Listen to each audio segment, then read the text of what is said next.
chapter 1. Taking it easy on the stones tonight. All right, here we go.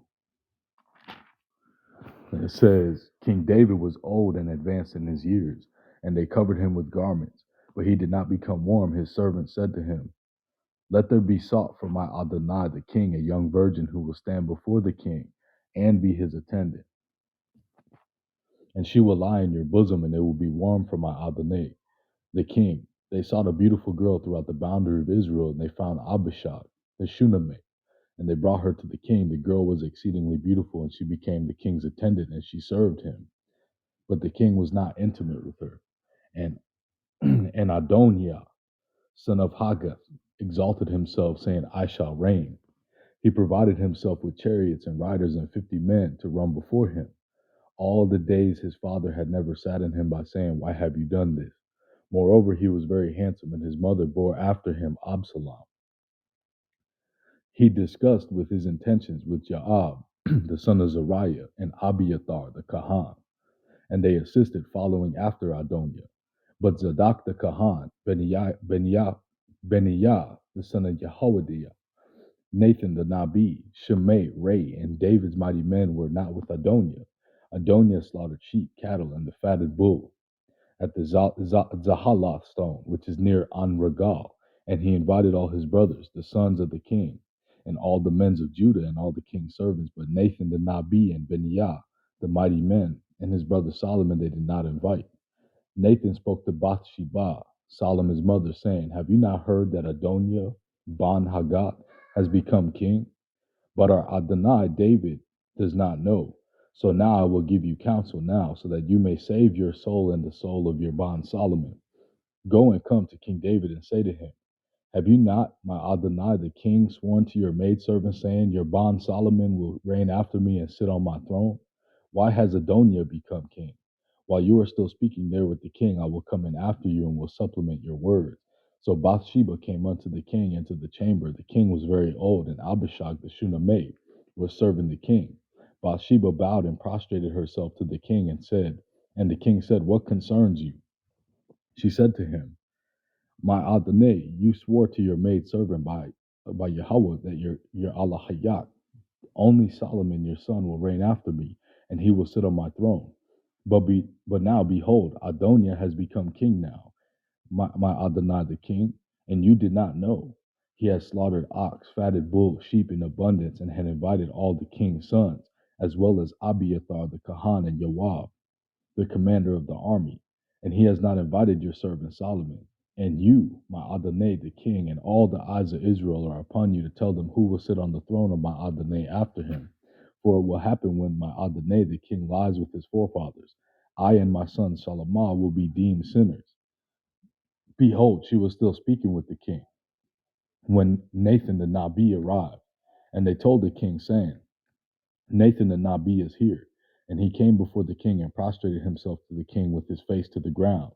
Nathan said, my Adonai the king, have you said Adoniah will reign after me and he will sit on my throne? For he has gone down today and slaughtered ox, fatted bull, and sheep in abundance. And he has invited all the king's sons, generals of the army, and Abiathar the Kahan, and behold, they are eating and drinking before him. And they have said, long live King Adoniah.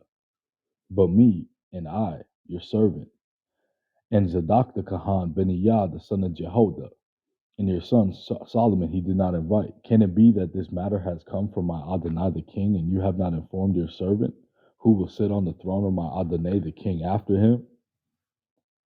Then King David answered and said, summon Bathsheba to me. She came before the king and stood before the king. The king swore and said, as Adonai lives, who has redeemed my life from every trouble, I swear, as I have sworn to you by Adonai, the Elohim of Israel, saying, Solomon your son will reign after me, and he will sit on my throne in my place. So shall I fulfill this very day. Bathsheba bowed down to the ground and prostrated herself to the king, and she said, may my Adonai Malach the Wad live forever. King David then said, summon Zadok the Kahan, Nathan the Nabi, and Benaiah the son of Jehoiada to me, and they came before the king. Then the king said to them, take with you your master's servants and mount my son upon my own mule and take him to the Gihon, There Zadok the Kahan and Nathan the prophet shall anoint him as king over Israel. Sound the shofar and proclaim, Long live King Solomon. Then come back up after him and let him come up and sit on my throne, and he shall reign in my place. For it is he who I have commanded to become ruler over Israel and over Judah. Benaiah the son of Jehoiada said and answered the king, saying, Aman. And so may Yahweh Allah Hayam of my Adonai the king say, just as Adonai was with my Adonai, the Malak, so may he be with Shalamah, and may he make his throne even greater than the throne of my Adonai Malak the Wad. So the Zadok the Kahan and Nathan the Nabiah and Benaiah the son of Jehoiada and the archers and slingers went down and mounted Shalamah upon the king David's mule, and led him to Gihon. And Zadok the Kahan had taken the horn of oil from the tent, and he anointed Solomon. They sounded the shofar, and all the people proclaimed, Long live King Solomon. All the people then ascended after him, and the people were playing flutes and rejoicing with great joy. The ground virtually burst from their noise, and Adoniah and all the guests who were with him heard this just when they had finished eating. Joab heard the sound of the shofar and said, Why is the sound of the city so turbulent? He was still speaking when Jonathan, Ban Abiathar, the Kahan, came. Adoniah said, Come, for you are a man of accomplishment, and you bring good tidings. Jonathan answered and said unto Adoniah, To the contrary, our Adonai Malak the Wad has made Shalamah Malak. The Malak sent with him Zadok the Kahan, Nathan the Nabiah, Benaiah the son of Jehoiada, and all the archers and slingers, and they mounted him upon the king's mule. Zadok the Kahan and Nathan the Nabiah appointed him as king in Gihon. They ascended from there, rejoicing, from the city became turbulent. That is the noise that you heard. Furthermore, Shalimah has sat upon the royal throne, and the king's servants have come to bless our Adonai Malak the Wad, saying, May Allahayim grant Solomon a reputation even better than your own reputation, and may he make his throne even greater than your throne. And the king prostrated himself on his bed. Furthermore, the king said, Barakatah Yahweh Allah Hayak of Yasharal, who has granted someone today to sit upon my throne, and my eyes can see it. And all of Adoniah's guests were alarmed and arose. Each man went on his way. Adoniah was afraid of Shalamah, so he arose and went and took the horns of the altar. Shalamah was told, saying, Behold, Adoniah is afraid of King Shalamah. Behold, he has taken the horns of the altar, saying, Let King Shalamah swear to me that this very day that he will not execute his servant by the sword. Solomon said, If he will be a loyal man, not a single hair of his head will fall to the ground, but if any evil will be found in him, he shall die. King Shalamah sent Malak Shalamah sent Malaks, and they took him down from the altar, and he came to prostrate himself before Malak Shalamah, and Shalamah said unto him, You may go to your home. Hey, can somebody pick up for me? I'm gonna come back in when I can. Chapter 2.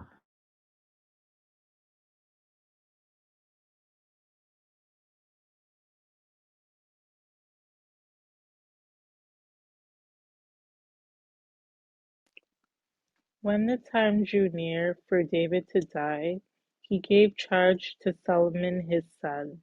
I am about to go the way of all the earth, he said. So be strong, act like a man, and absorb what the Lord your God requires. Walk in obedience to him and keep his decrees and commands, his laws and regulations, as written in the law of Moses. Do this so that you may prosper in all you do and wherever you go, and that the Lord may keep his promise to me. If your descendants watch how they live, and if they walk faithfully before me with all their heart and soul, you will never fail to have a successor on the throne of Israel. Now you yourself, I know that Joab son of Zeruiah did to me what he did to the two commanders of Israel's armies, Abner son of Ner and Amasa son of Jehar. He killed them, shedding their blood in peacetime as if in battle, and with that blood he stained the belt around his waist and the sandals on his feet. Deal with him according to your wisdom, but do not let his gray head go down to the grave in peace. But show kindness to the sons of Barzillai of Gilead, and let them be among those who eat at your table. They stood by me when I fled from your brother Absalom. And remember, you have with you Shimei, son of Gera, and Benjamite from Bahurim, who called down bitter curses on me the day I went to Maham. When he came down to meet me at the Jordan, I swore to him by the Lord, I will not put you to death by the sword, but now do not consider him innocent. You are a man of wisdom, you will know what to do to him. Bring his gray head down to the grave in blood. Then David rested with his ancestors and was buried in the city of David. He had reigned 40 years over Israel, 7 years in Hebron, and 33 years in Jerusalem. So Solomon sat on the throne of his father David, and his rule was firmly established. Now Adonijah, the son of Haggith, went to Bathsheba, Solomon's mother. Bathsheba asked him, Do you come peacefully? He answered, Yes, peacefully. Then he added, I have something to say to you. You may say it, she replied. As you know, he said, the kingdom was mine. All Israel looked to me as their king. But things changed, and the kingdom has gone to my brother, for it has come to him from the Lord. Now I have one request to make of you. Do not refuse me. You may make it, she said. So he continued, Please ask King Solomon, he will not refuse you, to give me Abishag the Shamanite as my wife. Very well, Bathsheba replied, I will speak to the king for you. When Bathsheba went to King Solomon to speak to him for Adonijah, the king stood up to meet her, bowed down to her, and sat down on his throne. He had a throne brought for the king's mother, and she sat down at his right hand. I have one small request to make of you, she said. Do not refuse me. The king replied, Make it, my mother, I will not refuse you. So she said, Let Abishag the Shunammite be given in marriage to your brother Adonijah. King Solomon answered his mother, Why do you request Abishag the Shunammite for Adonijah? You might as well request the kingdom for him. After all, he is my older brother. Yes, for him and for Abiathar, the priest of Joab, son of Zeruiah. Then King Solomon swore by the Lord, May God deal with me, be it ever so severely, if Adonijah does not pay with his life for this request. And now, as surely as the Lord lives, he who has established me securely on the throne of my father David, and was founded a dynasty for me as he promised.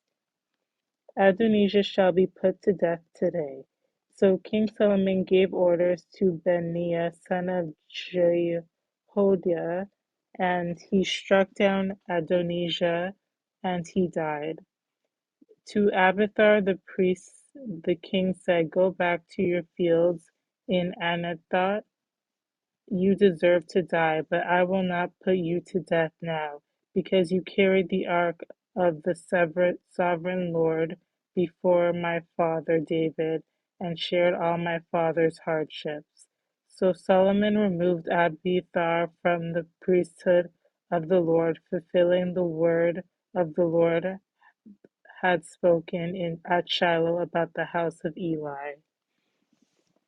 When the news reached Joab, who had conspired with Adonijah, though not with Absalom, he fled to the tent of the Lord and took hold of the horns of the altar. King Solomon was told that Joab had fled to the tent of the Lord and was beside the altar. Then Solomon ordered Benaiah son of Jehoiada to go strike him down. So Benaiah entered the tent of the Lord and said to Joab, "The king says, 'Get out.'" But he answered, "No, I will not die here." Benaiah reported to the king, "This is how Joab answered me." Then the king commanded Benaiah, Do as he says, strike him down and bury him, and so clear me and my whole family out of the guilt of the innocent blood that Joab shed. The Lord will repay him for the blood he shed, because without my father David knowing it, he had attacked 2 men and killed them with the sword, both of them Abner son of Ner, commander of Israel's army, and Amasa son of Jethar, commander of Judah's army, were better men and more upright than he. May the guilt of their blood rest on the head of Joab and his descendants forever. But on David and his descendants, his house and his throne, may the Lord be may there be the Lord's peace forever. Amen. So Benaniah son of Jehoiada went up and struck down Joab and killed him, and he was buried and his at his home out in the country. The king put Benaiah son of Jehoiada over the army of Joab's position, and replaced Abiathar with Zadok the priest. Then the king sent for Shimei and said to him, "Build yourself a house in Jerusalem and live there. But do not go anywhere else. The day you leave and cross the Kidron Valley, you can be sure you will die. Your blood will be on your own head." Shimei answered the king, "What you say is good. Your servant will do as the Lord the king has said." So Shimei stayed in Jerusalem for a long time.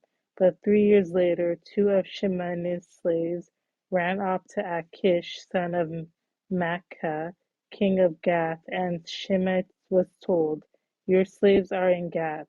At this he saddled his donkey and went to Achish in Gath in search of his slaves. So Shimei went away and brought the slaves back from Gath. When Solomon was told that Shimei had gone from Jerusalem to Gath and had returned, the king summoned Shimei and said to him, "Did I not make you swear by the Lord and warn you, on the day you leave and go anywhere else, you can be sure you will die? At that time you said to me, 'What you say is good, I will obey.' Why then did you not keep your oath to the Lord and obey the command I gave you?" The king also said to Shimei, "You know in your heart all the wrong you did to my father David. Now the Lord will repay you for your wrongdoing, but King Solomon will be blessed, and David's throne will remain secure before the Lord forever." Then the king gave the order to Benaiah son of Jehoiada, and he went out and struck Shimei down, and he died. The kingdom was now established in Solomon's hands. Chapter 3.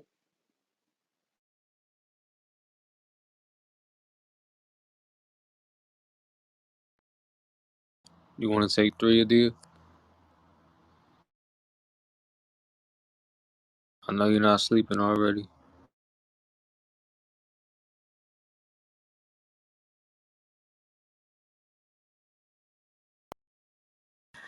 You know what? I was. I was. I'm gonna start back down because I really was. I'm not telling you a fear. I really was. Y'all know I stayed up late last night and I got up early this morning. So I'm gonna drop down. I'll be asleep Yeah, now. I need apps. Say it again so I can hear It's you. No, okay. you don't want any mishaps. I don't. I don't. I learned my lesson. We need Sister Devanya because she. Hey, shout out to Sister Devanya because this chapter that we read, First Kings, is one of my favorite chapters. I use it a lot to relay stuff, and I never knew how to say like Adonia correctly. Adonia, Benaya, and please come up and help us Yasharel. read. Yeah, please come up and help us read, Sister Devanya. Or point out stuff that you might want to talk about in case we miss it. Exactly. Yes, we need help with things like that. You got them laser ears.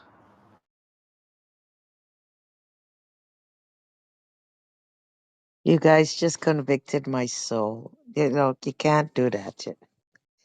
You're using the laws against me, and the laws won. Shalom, everyone. Shalom, Shalom, glad sis. you made it. Shalom. Peace and blessings to everybody in the family, here and abroad, wherever we are. I came in late, so I decided to just listen, and I was busily trying to search for the chapter to keep up with it. So I didn't get to highlight anything. So I have no comments at the moment because I'm late. We're at chapter 3. Yeah, we played music for a good 20 minutes, waiting for you to come in.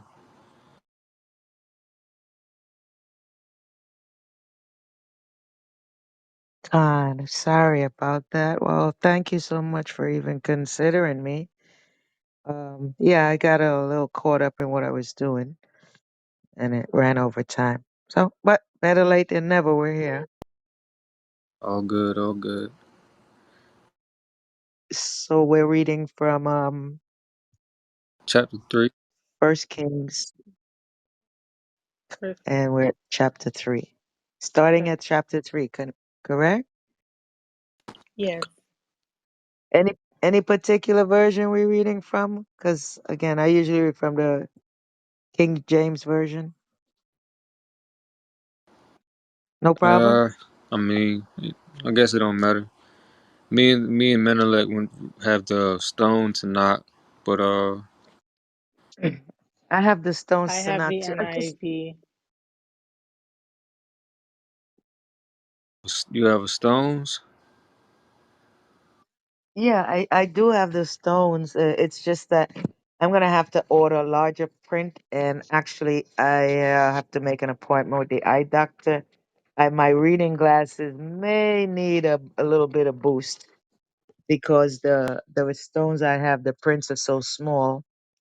That happened the other day when I was trying to read it. I kept fumbling with the words because they're so small. You don't But have like a magnifying glass around or like a telescope or something. I do. Listen, yeah. Now listen. You know what? He's got a good. It's a good question. And yes, I do. And I actually had it today, and I said to myself, "Why haven't you been using the magnifying glass?" So, all right, let's try. Right? I have to find it now. Kings, First Kings, chapter 3. Right?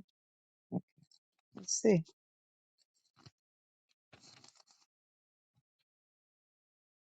All right. Okay. So, First Kings, chapter 3. Solomon made a marriage alliance with Pharaoh, king of Egypt. He took Pharaoh's daughter in marriage and brought her to the city of David until he finished building his house and the house of Yahweh and the wall of Jerusalem all around. However, the people brought offerings upon high places for a house for the name of Yah had not yet been built in those days. Shalomah loved Yahweh, acting in accordance with the decrees of his father David.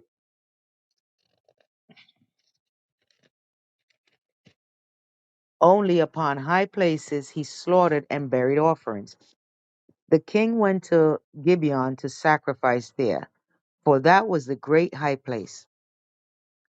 Shalomah offered up 1,000 elevation offerings on that altar. I like how they put elevation offerings instead of burnt offerings because that's actually a more appropriate way of using the word olah. Verse 3. I'm sorry, verse 5. In Gibeon, Yah appeared to Shalomah in a dream in the night. Yah said to him, request what I should give to you. Shalomah said, you have done a great kindness with your servant, David, my father, because he walked before you with truth and justice and with uprightness of heart with you.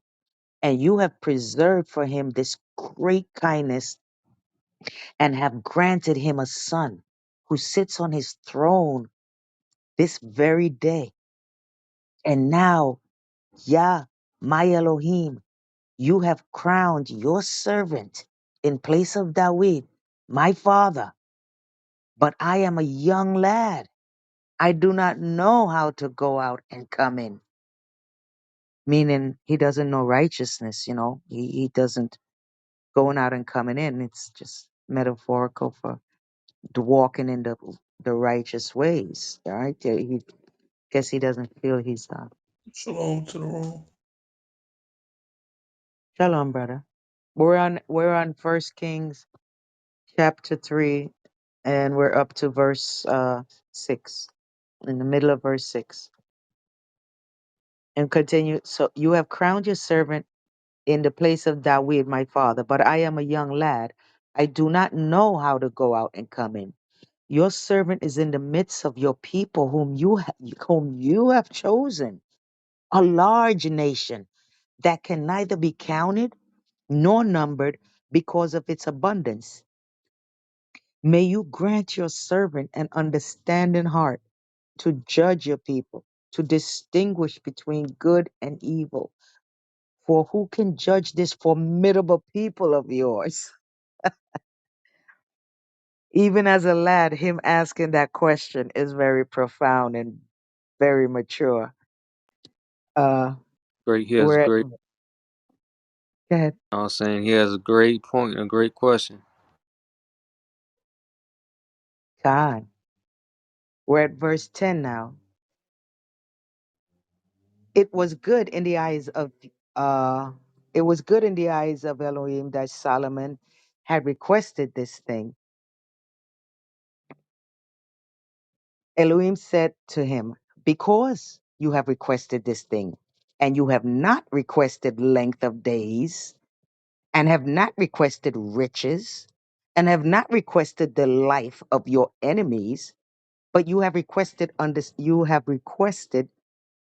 understanding to comprehend justice.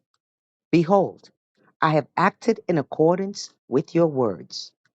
Behold, I have given you a wise and understanding heart, such that there has never been anyone like you before, nor will anyone like you ever arise.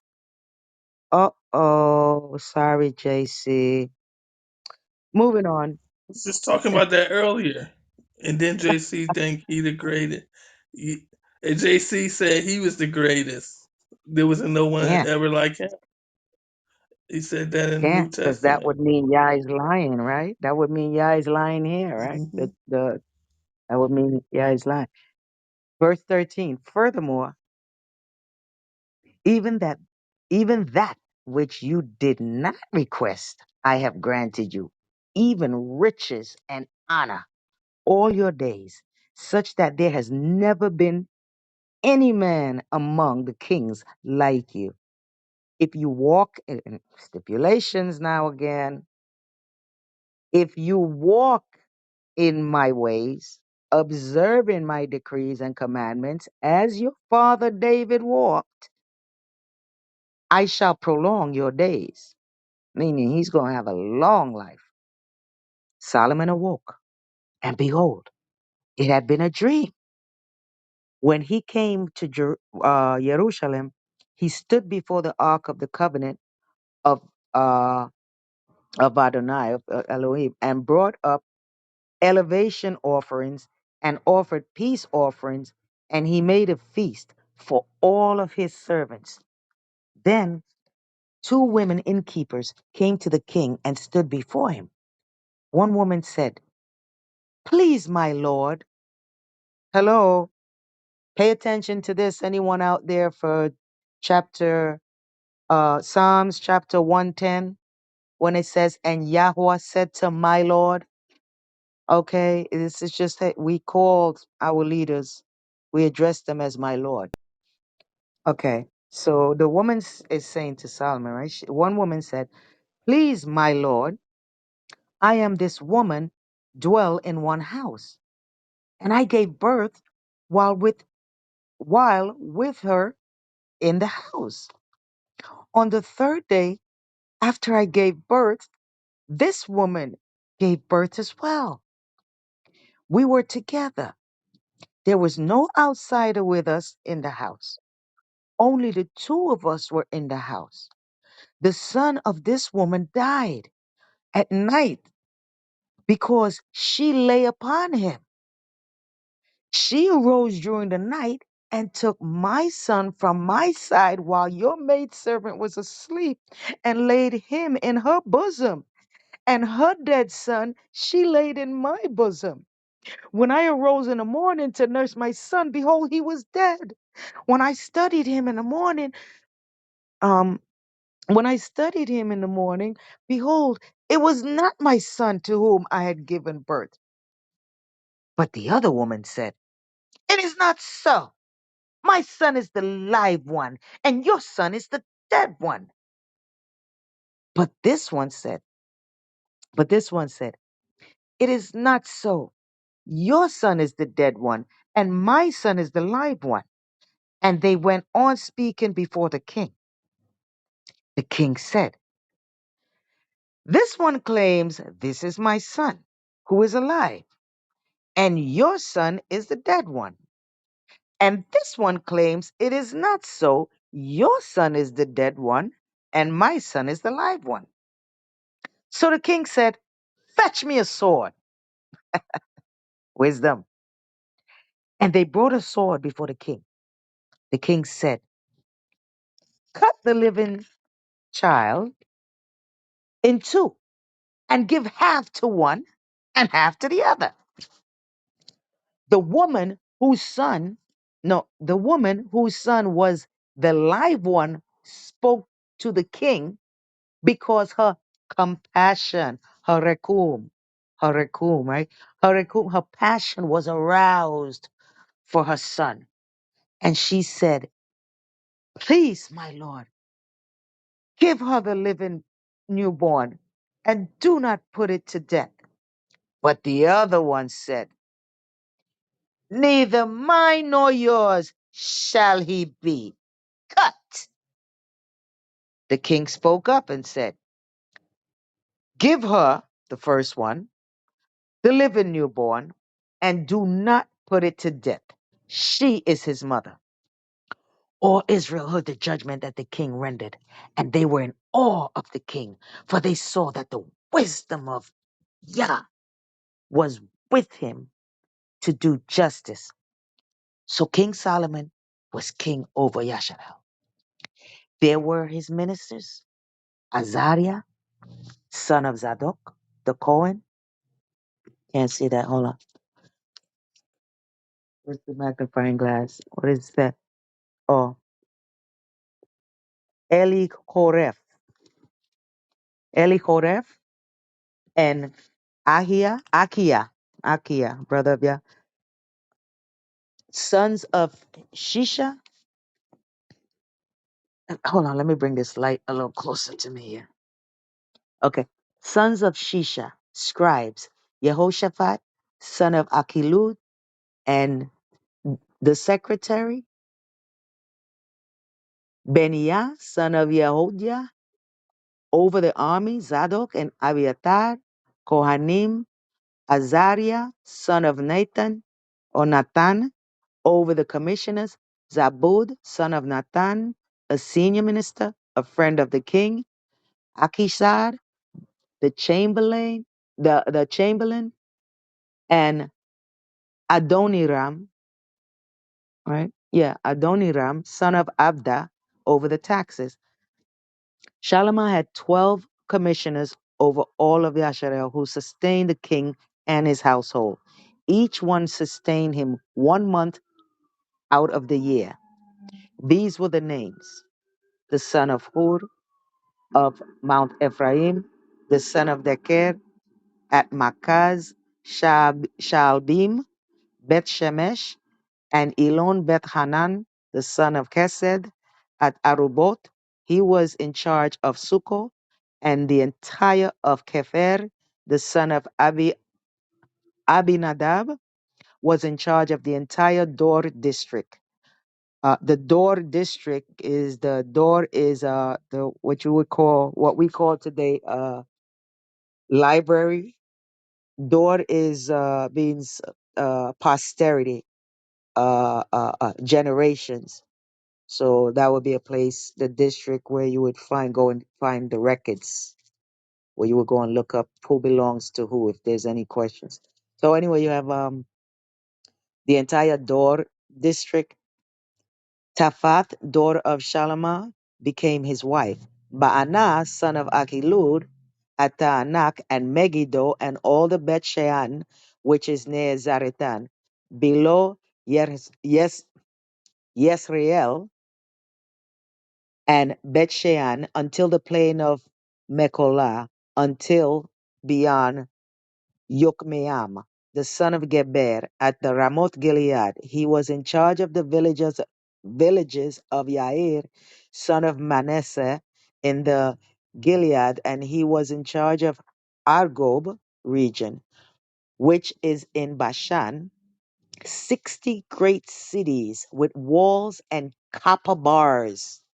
Yo, guys, check walled cities, copper bars. Akinadab, son of Edo, a Machanaim, at Machanaim. Remember Joseph, Jacob named that place when he went there and he saw all those Elohims, and he said, surely I have to be in the place, in of the camp of Elohim, of Yah. So, and he called the place Machanaim, right? So it's the camps. So Edo at Machanaim, Achimaaz in Naphtali. He also married Bashemath, daughter of Shalomah, Baanah, son of Cushai, in Ashna, and in Bealot, Yehoshaphat, son of Paruah, in Ishka, Shimei, son of Ela, in Benjamin, Geber, son of Uri, in the land of Gilead, the land of Shihon, king of Amorite, and of Og, king of Bashan, and one commissioner who was over the entire land. Yahudah and Yasharel were numerous, like the sand that is by the sea, for multitude, eating, drinking, and rejoicing. Whew, that's nice, huh? That was the end of chapter 4. Oh, I read 3 and 4. My bad, guys. Sorry. Oh no, you good, you good. I'll take 5 and 6. You had anything you wanted to, or I guess you already spoke on some things you saw in there. If you hear anything I read, you can feel free to pause if you want to focus on something. Tanakh. All right, chapter 5. Solomon ruled over all the kingdoms, from the Euphrates River to the land of the Philistines unto the border of Egypt. They brought tributes and served Solomon all the days of his life. Solomon's provision for one day was 30 core of fine flour, 60 core of flour, 10 flattened oxen, 20 oxen from the pasture, and 100 sheep and goats, besides gazelle, deer, yakmur, and fattened fowl. For he ruled over the entire area beyond the Euphrates River, from Tifsa to Gaza, over all the kings of the area beyond the Euphrates River. And he was at peace with the lands on all sides round about. Judah and Israel dwelt in security. Wasn't there a prophecy about somebody about Judah and Israel dwelling securely? Sounds familiar. It Anyway, does. Judah and Israel dwelt in security, each man under his grapevine and under his fig tree, from Dan to Beersheba, all the days of Solomon. Solomon had 40,000 stalls of horses for his chariots, and 12,000 horsemen. These commissioners sustained King Solomon, and all who came to King Solomon's table, each in his assigned month. They did not leave anything lacking. The barley and straw for the horses and the speedy mounts they would bring to whatever place they were quartered, each one providing it according to his responsibility. Elohim gave wisdom and considerable understanding to Solomon, and breadth of heart as immense as the sand which is upon the seashores. Solomon's wisdom surpassed the wisdom of all the people of the east and all the wisdom of Egypt. He was wiser than all men, than Ethan the Ezrahite, and Haman, and Calcol, and Darda, the sons of Mahol. His fame spread to all the nations around him. He spoke 3,000 proverbs, and his songs were 1,005. Yeah, we only got a few of those. We don't even have all those. He spoke of the trees, from the cedar which is in Lebanon down to the hyssop which grows out of the wall. He spoke of animal, of fowl, of crawling creature, and of fish. They came from all Stop. the. I'm sorry. Nah, you good, good. Didn't mean that. I didn't mean that to be so rude, but that's very important. What you just read Time, there. because the train's coming. Right. It says Solomon spoke about the trees, and then what he started doing, speaking about the beasts and the animals. So what is he saying? He was Speaking at about the that plant. time explaining to them that, hey, trees are people too, and hey, the animals that is being mentioned, hey, it's talking about people. You understand? Because talking that's just not a blanket statement. In other words, it's like, hey, talk about the trees and the animals and birds and bees. I mean, that's anyone can do that who live around trees and animals and birds and bees. But why was that mentioned? That he's talking about trees, and then he's talking about the beast and things like that. Why do you think that needed to be said at this time? It's probably confusion in the scriptures. Well, people were confused, probably. I see it as clues. I see it as clues for us to pick up on. But no, I was asking that. Continue. It paused me, but go ahead. Yeah, I want to find the. I know it mentions a testament of Solomon or something like that in there somewhere. I guess they lost it or something. I want to find all the proverbs he spoke about. But yeah, where we at? 15, verse 15.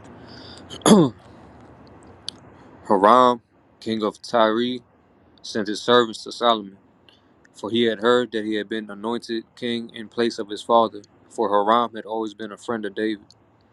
Solomon sent back to Haram, saying, "You knew that my father David was not able to build a house for the name of Yahweh his Elohim because of the war that surrounded him, until Yahweh would subdue our enemies under the soles of our feet." That sounds familiar too, don't it? Yes. Sounds like Psalm They trying 110. to add JC in that one. Right. There was another witness in the other in Second Samuel There's another witness 22 in First Kings 5 and 3 where and David put him under his feet. Psalm 18:38 or 36 to 38. But I digress. Anyway, verse 18. And now Yahweh my Elohim has granted me rest on all sides. There is no adversary and no misfortune. Therefore I have decided to build a house for the name of Yahweh my Elohim, as Yahweh spoke to my father David, saying, Your son, whom I shall place upon your throne in your stead, he will build a house for my name. And now command your servants that they cut down cedars for me from Lebanon. My servants will be with your servants, and I will provide you with the wages of your servants according to whatever you say. For you know that we have no one who knows how to hew down trees like the Sidonians. And it was when Hiram heard the words of Solomon, he was very glad and said, Blessed is Yahweh this day, who has granted David a wise son to rule over this numerous people. Hiram sent a message to Solomon saying, I received what you sent me. I shall do all that you desire, with cedar wood and cypress wood. My servants will bring the logs down from the Lebanon to the sea. I will make them into rafts on the sea, to go to the place that you shall appoint for me. I will dismantle them there, and you will carry them away. And you do what I desire, providing them. Oh wait, I'm tripping. Providing food for my household. Hiram will give Solomon cedar wood and cypress wood, as much as he desired. And Solomon will give Hiram 20,000 core of wheat as sustenance for his household, and 20 core of squeezed oil. This is what Solomon will give Hiram year by year. Yahweh gave wisdom to Solomon as he had spoken to him. There was peace between Hiram and Solomon, and the two of them sealed a covenant. King Solomon imposed a levy from all of Yasharal. The levy consisted of 30,000 men.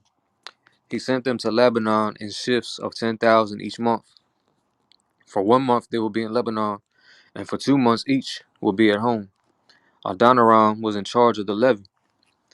Solomon had 70,000 who carried burdens and 80,000 who hewed in the mountain, in addition to Solomon's 3,300 chief officers who were appointed over the work, who directed the people performing the work.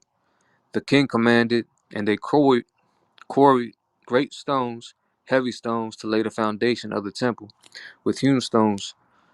The builders of Solomon, the builders of Haram, and the Gebalites carved the stones, and they prepared the wood and the stones to build the temple. Chapter 6. In the 480th year after the children of Yasharal's exodus from the land of Egypt, in the 4th year of Solomon's reign over Yasharal, in the month of Ziv, which is the 2nd month, he built the temple for Yahweh. The temple that King Solomon built for Yahweh, 60 cubits was its length, 20 cubits was its width, and 30 cubits was its height.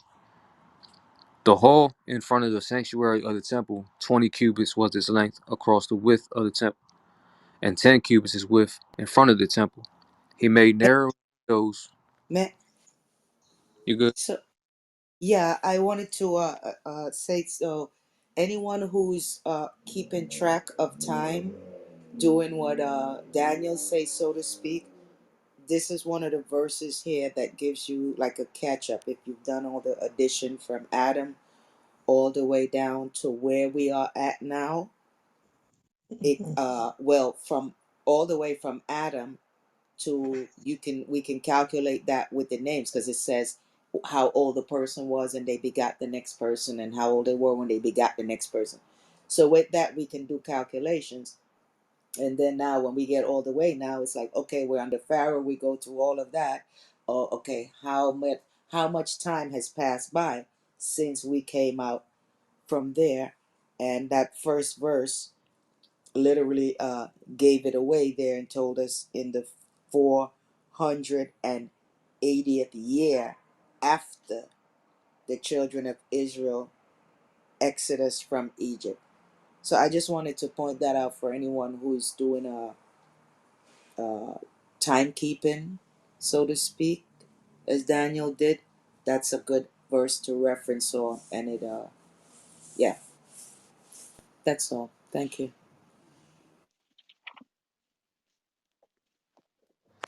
All right, all right. Verse 4. He made narrowing windows for the temple. Against the wall of the temple, he built an annex all around, built into the walls of the temple all around the sanctuary and the inner sanctum, and he made side chambers all around. The lowest story of the annex, its width was 5 cubits, the middle story, 6 cubits its width, and the third story, 7 cubits its width. For he had provided recesses around the outside of the wall of the temple in order not to penetrate the walls of the temple. When the temple was being built, uh, didn't the ark have 3 stories? All of it, the ark from Genesis had three tiers.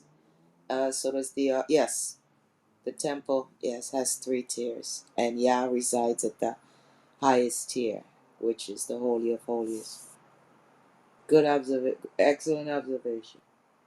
I see threes everywhere in this book. Um, okay. Where was I at? 4. Nah. The lowest story. Okay. The third story, 7 cubits is width, for he had provided recesses around the outside of the wall of the temple, in order not to penetrate the walls of the temple. Verse 7. When the temple was being built, it was built of complete quarried stone, but the hammers, the chisel, any iron utensil was not heard in the temple when it was being built. Hmm. That would mean they quarried, like nowadays what they do with things, they call them, you have fabrication places where everything is fabricated according to the size, the length, and then you get there and you put the pieces together.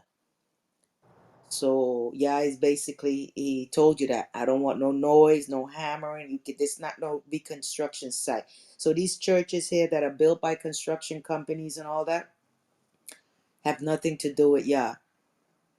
Cause so the whole thing is, everything had to be designed, the blueprints was made, and everything had to be manufactured off of this site. No nails pounding, no digging, no. Everything is manufactured out of sight. The trees they cut down, manufacture it, do the cutting to dimensions and everything. And now when you come back there, everything gets put together. So yeah, that's where that whole no sound and all that. Interesting. Okay, I thought they were actually like banging in the temple and it just wouldn't make a sound for whatever reason. I was like, wow, that's wild. Um, all right, verse 8. The entrance to the central ground level side chamber was at the south side of the temple, and they would ascend on winding stairs to the middle story, and from the middle story to the third.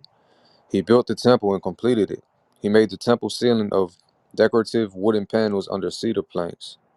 He built the annex along the entire temple. 5 cubits was its height, and he covered the house with cedar wood.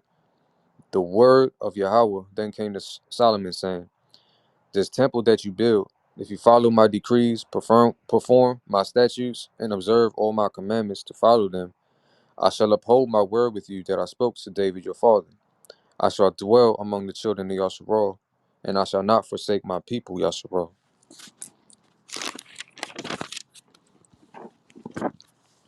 Solomon had built the temple and finished it. He built the walls of the temple on the inside with cedar boards. From the temple floor to the ceiling beams, he overlaid it with wood on the inside. He also overlaid the temple floor with cypress boards. He built an overlay for the 20 cubits at the rear of the temple of cedar boards from the floor to the beams, and he prepared this area inside the partition to be the Holy of Holies. The temple was 40 cubits long, that is the sanctuary at the front. The cedars upon the temple on the inside was decorated with a network of designs of knots and blossoming flowers. It's a lot. Everything was covered with cedar wood. Stone was not visible. He prepared an inner sanctum in the temple toward the inside, there to place the Ark of the Covenant of Yahweh. Behind the partition was an area 20 cubits in length and 20 cubits in width and 20 cubits its height. He overlaid the partition with fine gold. He also overlaid an altar with cedar wood.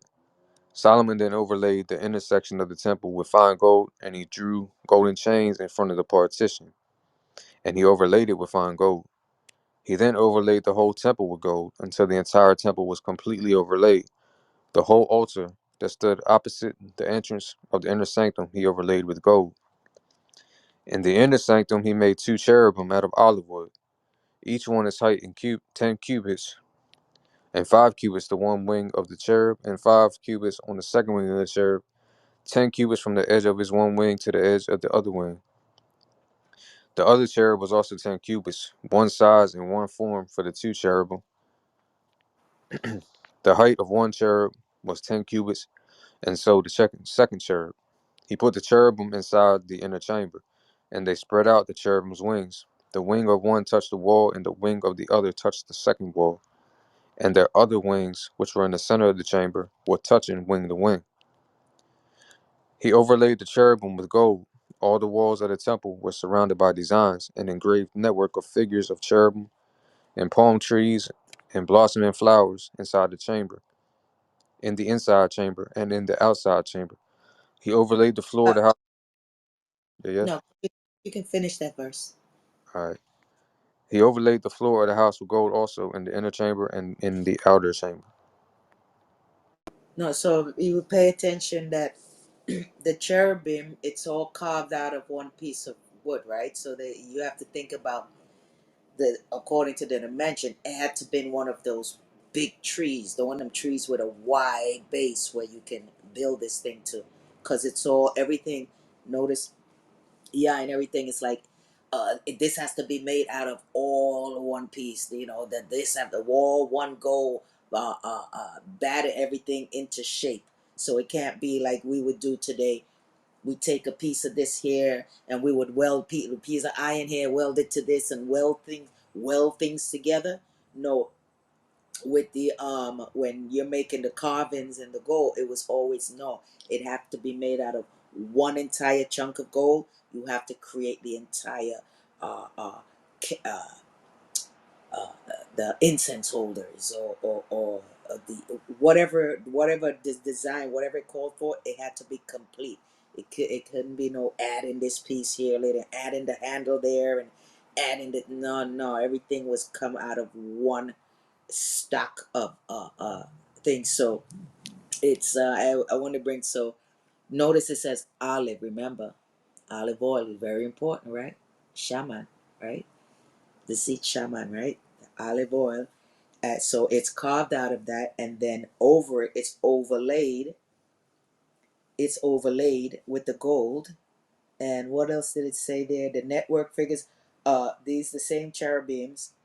The and the palm trees and what blossoming flowers. What are blossoming flowers? Seat. We know about seat, right? Fringes, seat. Yeah, that's that same word going on there. So yeah, I wanted to highlight that. I always wondered though, like, wasn't it a commandment not to make any image of anything in heaven, or was that just not to bow to him? No, not to make any image or bow to them. Right. Nothing, no image. Yah said, I gave you, he said that's why he never let us see his face. First of all, we would die. But it's like, I gave you no image of me. I gave you no image of anything in the heavens, on the earth, or in the waters, or below, anything below. So do not make any images of any of these things and bow down to them. In other words, if I didn't give you an image of me, don't go make an image of anything that I created and go using that to bow down to them, thinking you're going to pray to me. So, yeah, you're absolutely right. No image. He said, nor in the heavens above, nor in the earth beneath, Yeah, nor in the God. I was thinking about the cherubim. Like, I was wondering if that fell into that. No, because remember, we're talking about the temple here. All of this is the design for the temple. And again, Yah said, I didn't ask for this. I didn't ask for this. But okay, just to appease you, David, because it's because of a good heart. You want it. and not for selfish reason, but he really want the ark to have a resting place and not always being carried around. We've been carrying the ark around since we're in the wilderness. And we went through all of that time, going through all the Joshua, all those wars and everything, always carrying the ark around. And it's like David was like, hey, now that we've settled, we're not tribes anymore. We're settling, we're building houses, we're becoming nations or nation of people. Hey, let's it's not fair that now we build houses and we've settled down now. We're not nomads anymore. He said it's only fair that we build a house for Yah. And I mean, that's so beautiful when you think about David. It's like, yo, we good now. We're not roaming around anymore. We've conquered the land and everybody's got their own property. Everybody's doing good. But guess what? The ark, every time we got to go and do our services to Yah, we got to unfold the ark, the tent, and move it from this city to this city. And he's like, no, I want to build a resting house for the ark of the covenant. like a church. God. And that's why Yah was like, yeah, David, there is nothing on earth that anyone could build that can contain me. So it's like, but David, it was like so set in his heart to do it. And then again, just like animals, yeah, I didn't tell us to go eat animals and all that stuff, but it's like you're coming out of there. Okay, if you're gonna eat animals, these are the ones you're gonna eat. So he did the same thing with David with the tabernacle. Okay, David, if you're gonna build a tabernacle, come. And then he put what? David into the trance and gave David what? All the dimensions and everything, how to build it, what type of wood to use, how thick to use it, blah, blah, blah. And he gave David the whole thing. So David was not only a musician, a warrior, a king, and a singer, and all the accolades. David was also an architect. And he left the blueprints, the scripture says, and acquired all the resources. Had already made it with the king of Tyre. Remember Hiram? He had already set it up. Hey, the tabernacle, the trees. He had a great relationship with all the other nations surrounding us. David wasn't no, hey man, don't talk to me, you cracker. Get out of here, you Arab. No, David wasn't like that. He was, as a matter of fact, it says they loved him. They loved him. Even the king of Iran, what did he tell Solomon? He says, uh, may your, no, he says, your God have blessed you. And I love your father David. And, you have been blessed by your God. And he basically developed a relationship and he told Solomon, I love you too, as I loved your father, because they have good relationship with the other nations. It's like, yo, I need you to cut down my cedar trees because I need them trees to build my temple. And it's like, hey, I'm gonna need you to go over there. I need you to go dig up some gold and mine some gold over there because yeah, I'm gonna need gold to build my temple. And he had all of that set up. So may Yah bless David. Yah, David King forever and ever. But I mean Prince forever and ever. Sorry. Yah is king forever and ever. But yeah, may Yah bless David, Prince forever and ever and ever. Right. What a beautiful man. Yeah, he was. Y'all made David king. Con. So who could erase that? Let me ask you guys. The new covenant, that would imply that the covenant that Yah wrote, and it says he wrote not just the Ten Commandments, it said he wrote the laws and the statutes. And it was a lot more he gave Moses up there. The scripture tells you when Moses was up on the mountain that Maharab? right, that Yah gave him what?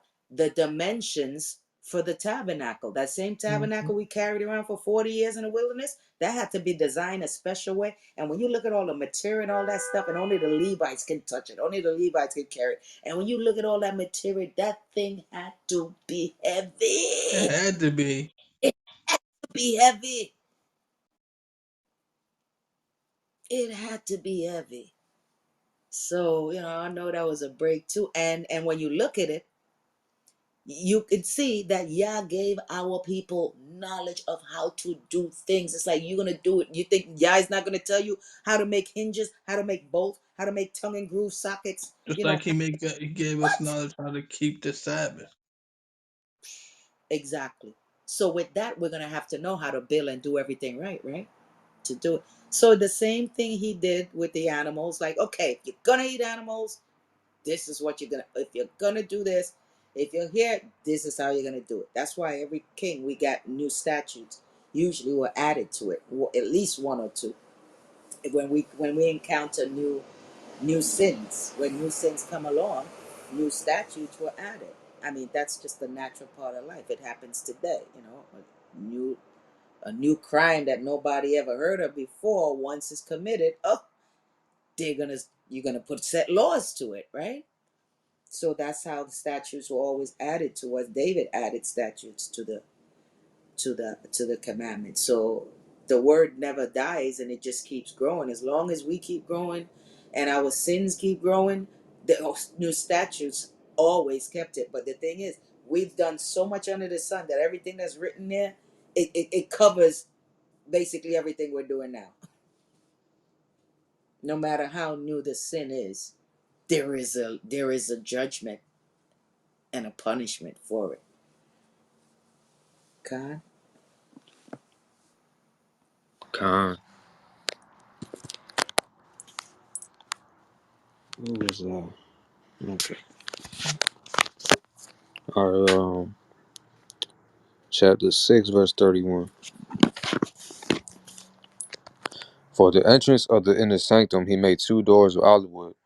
The door frame was 5-sided, and the 2 doors of olive wood, upon which he engraved designs of cherubim, palms, and blossoming flowers, and he overlaid them with gold, and he pressed the gold over the cherubim and the palms. He also made doorposts of olive wood for the entrance of the sanctuary, which were 4-sided, and the 2 doors of cypress wood, with 2 round hinges for one door and 2 round hinges for the second door. So the door frame was 5-sided. So he had a hexagon door. Listen, when I first read that a couple of years ago, I said that I the same question you're asking now. You know what came to my mind? I said, wait a minute. I thought about the revolving doors. When you go into a Yeah. revolving door and whatever Yeah, door, and it has the four, that's exactly what came into my mind. And I'm like, is it talking about like a revolving door sort of? So I'm glad you brought that up, brother. So I don't know. We can only guess, but yeah, that's what it sounds like it's saying, right? It's shaped like that at least.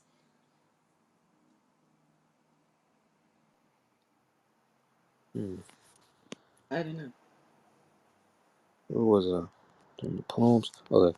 He also made doorposts of olive wood for the entrance of the sanctuary, which were 4-sided, and the 2 doors of cypress wood, with 2 rounded hinges for the one door, and Ah, hinges, very uh, important. That means that thing is moving. Right, right there. You go. 2 rounded hinges for the one door, and 2 rounded hinges for the second door. He then engraved on the doors designs of cherubim and palms and blossoming flowers, and he overlaid them with gold, which was flattened over the engraved designs. He then built a wall around the inner courtyard, 3 rows of hewn stone and a row of cedar beams. In Solomon's 4th year, of the foundation of the house of Yahweh was laid in the month of Ziv, and in the 11th year, in the month of Bul, which is the 8th month. The house was completed according to all its particulars and all its specifications. He built it over 7 years. Hey, Menelik, you didn't get to finish reading earlier. You want to take 7? Or Aja?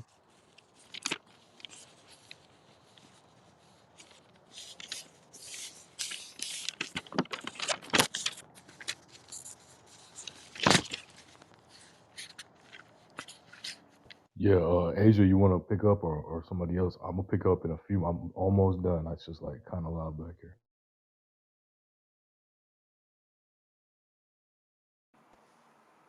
Fine, okay, I read.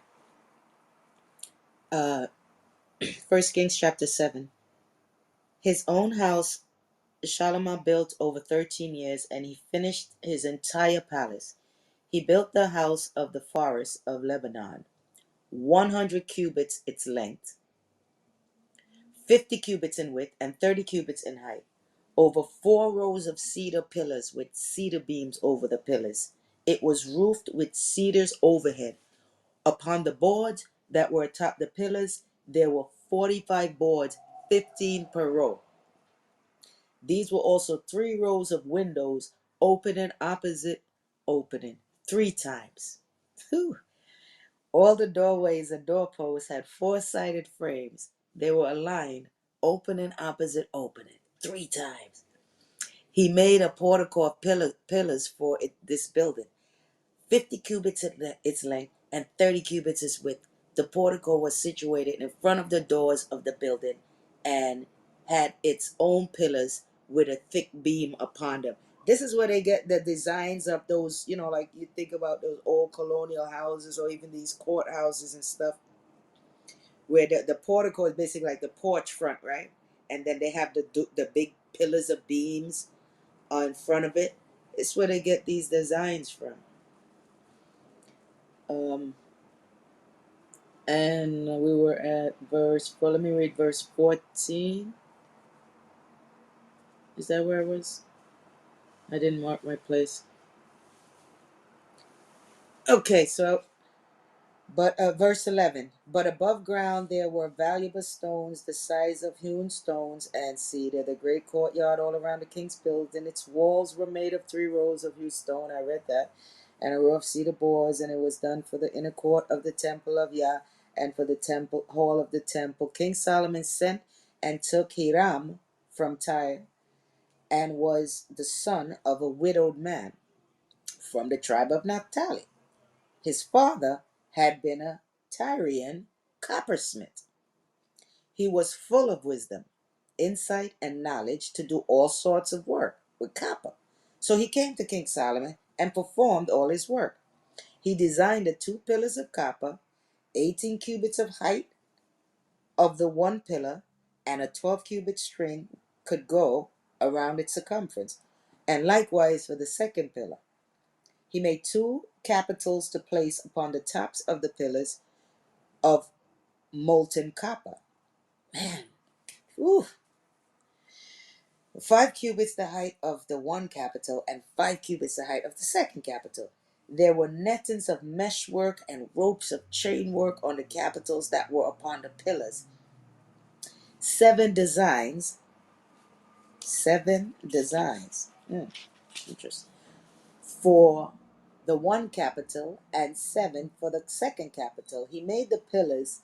He placed 2 rows going all around upon the one netting to cover the capitals that were on top with the pomegranates. Oh, pomegranates. We know that's attached to the priestly hem, right? And he did likewise for the second capital.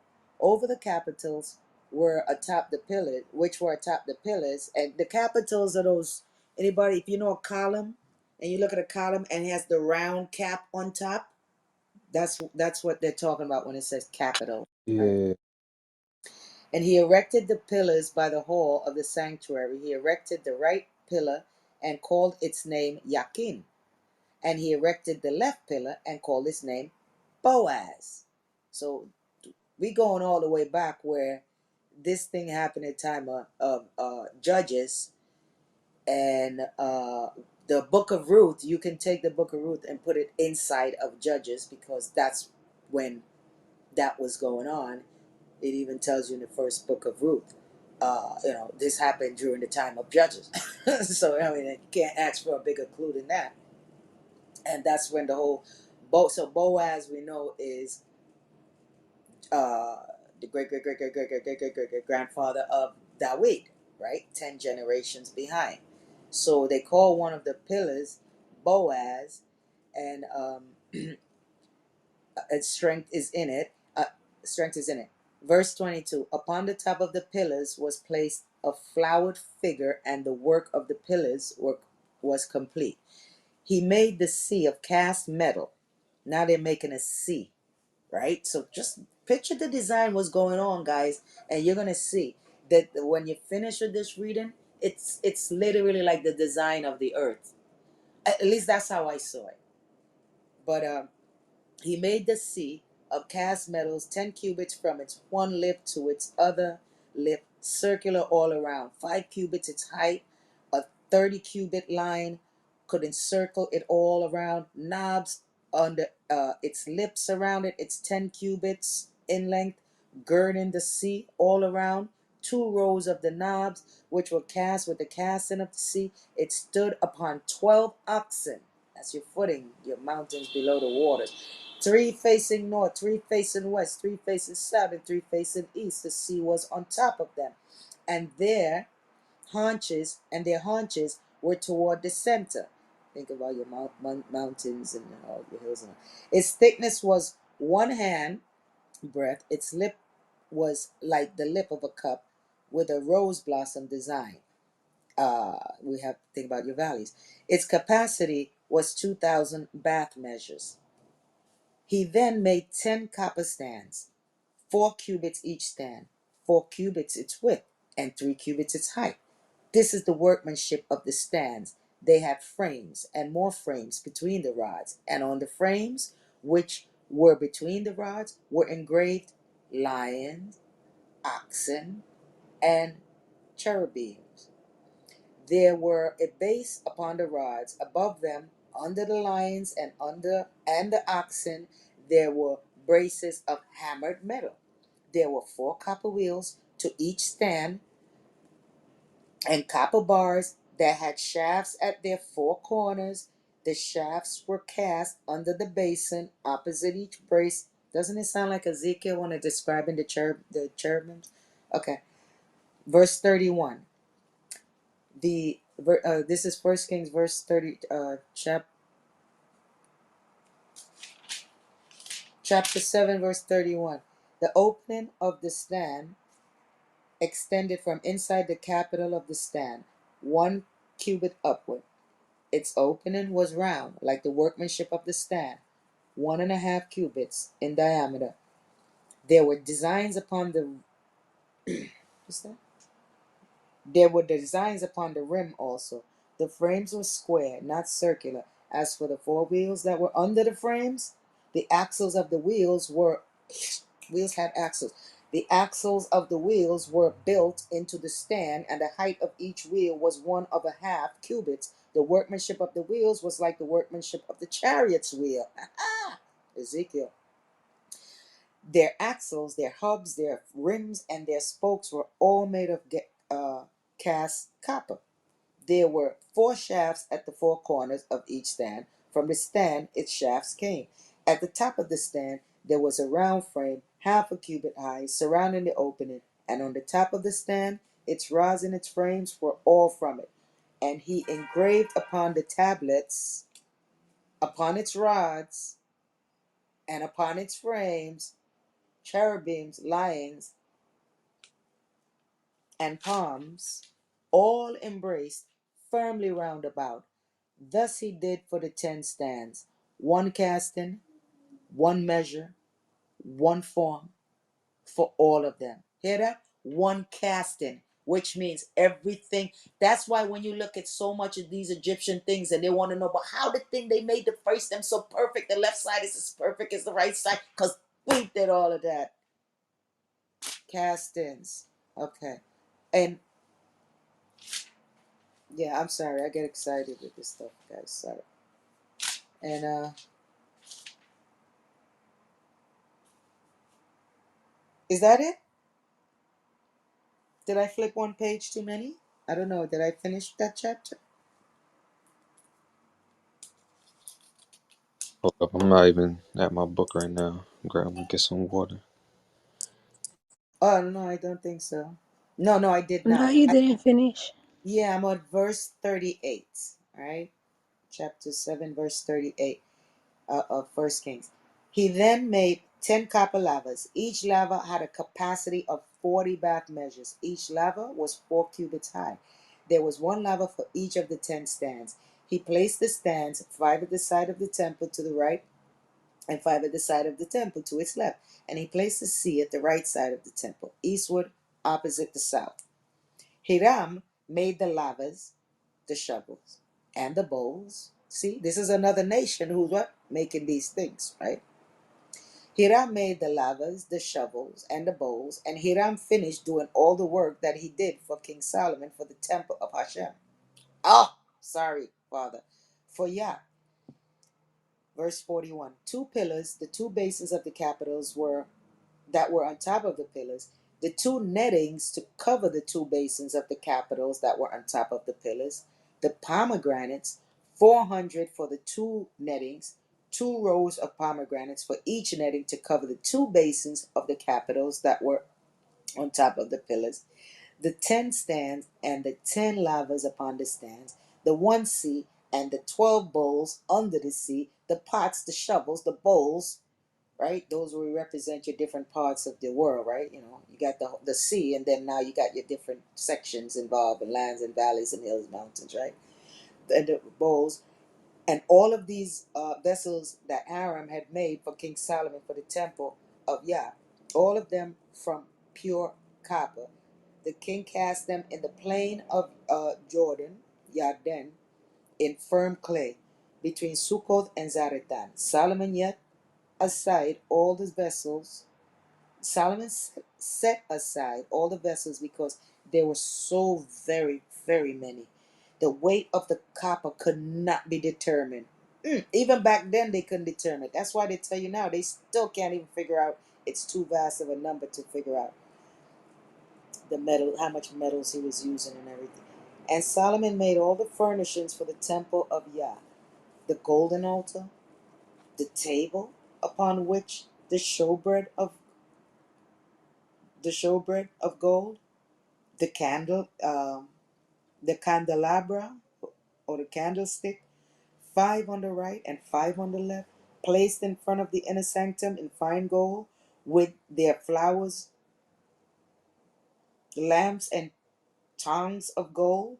The jugs, musical instruments, bowls, spoons, and pans were of fine gold, and the hinge sockets of the doors of the inner house, the holy of holies, and those of the doors of the temple, that is the hall of gold. When all the work that King Solomon had done to the temple of Yah was completed, Solomon brought that which his father David had sanctified, the silver, the gold, and the articles, and placed them in the treasuries of the temple of Yah. That was the ending of chapter 7 of First Kings. Aljar or Menelik, you want to say 8? Okay, sure, I'll read it. Um, First Kings 8, or First Kings chapter 8. And then Solomon assembled the elders of Israel, and then the heads, and then all the heads of the tribe, the prince of the father's house of the children of Israel, unto King Solomon in Jerusalem, to bring up the ark in the covenant of the Lord in the city of David, which is Zion. And all of the men of Israel assembled themselves unto King Solomon at the feast in the month Ethiam, which is the 7th month. And all the elders of Israel came, and the priests took up the ark. And they brought up the ark of the Lord, and the tabernacle of meeting, and all the holy vessels which were in the tabernacle. And the priests and the Levites did bring them up. And King Solomon and all of the congregation of Israel that were assembled unto him were with him before the ark, sacrificing sheep, ox, and that could not be counted nor numbered for multitude. And the priest brought up,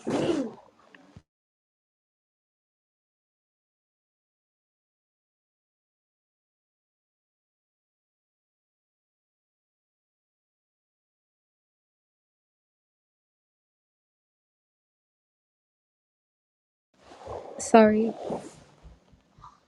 and the priest brought up the ark of the covenant of the Lord to its place, into the sanctuary of the house of the most holy place, under the wings of cherub. And for the cherub spread forth their wings over the place of the ark. And the turnip covered the ark and stayed there thereof above. And the staves were so long that the end of the staves were seen from the holy place before the sanctuary, and they were not seen without. They are there unto this day. There was nothing that the ark there was nothing in the ark save the two tablets of stone which Moses put there at Horeb when the Lord made a covenant with the children of Israel Now, when they so came out of the land of uh, Egypt. Go ahead. sorry, sis. That's okay. So we have to ask ourselves. Remember, we were told that there were three items placed in the ark, or four, technically, technically four. But you have the two tablets.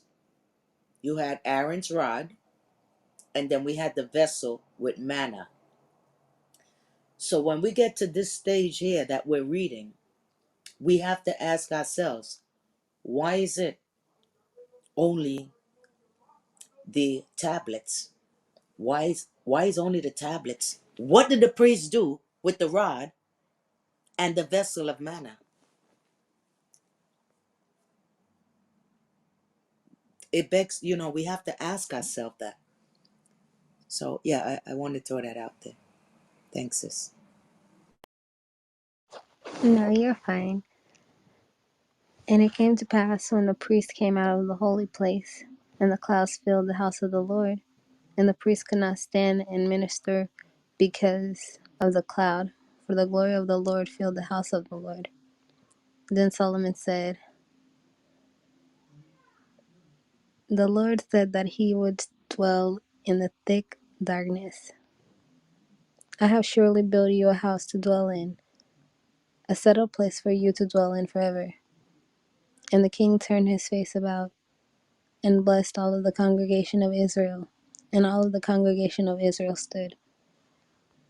And he said, blessed be the Lord, the God of Israel, who spoke with his mouth unto David my father, and has fulfilled with his hands, saying, since the day that I brought forth my people Israel out of Egypt, I chose no city out of all the tribes of Israel to build a house, that my name might be therein.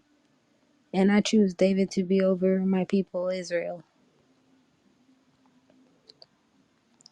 And it was and it was in the heart of David my father to build a house for the name of the Lord, the God of Israel.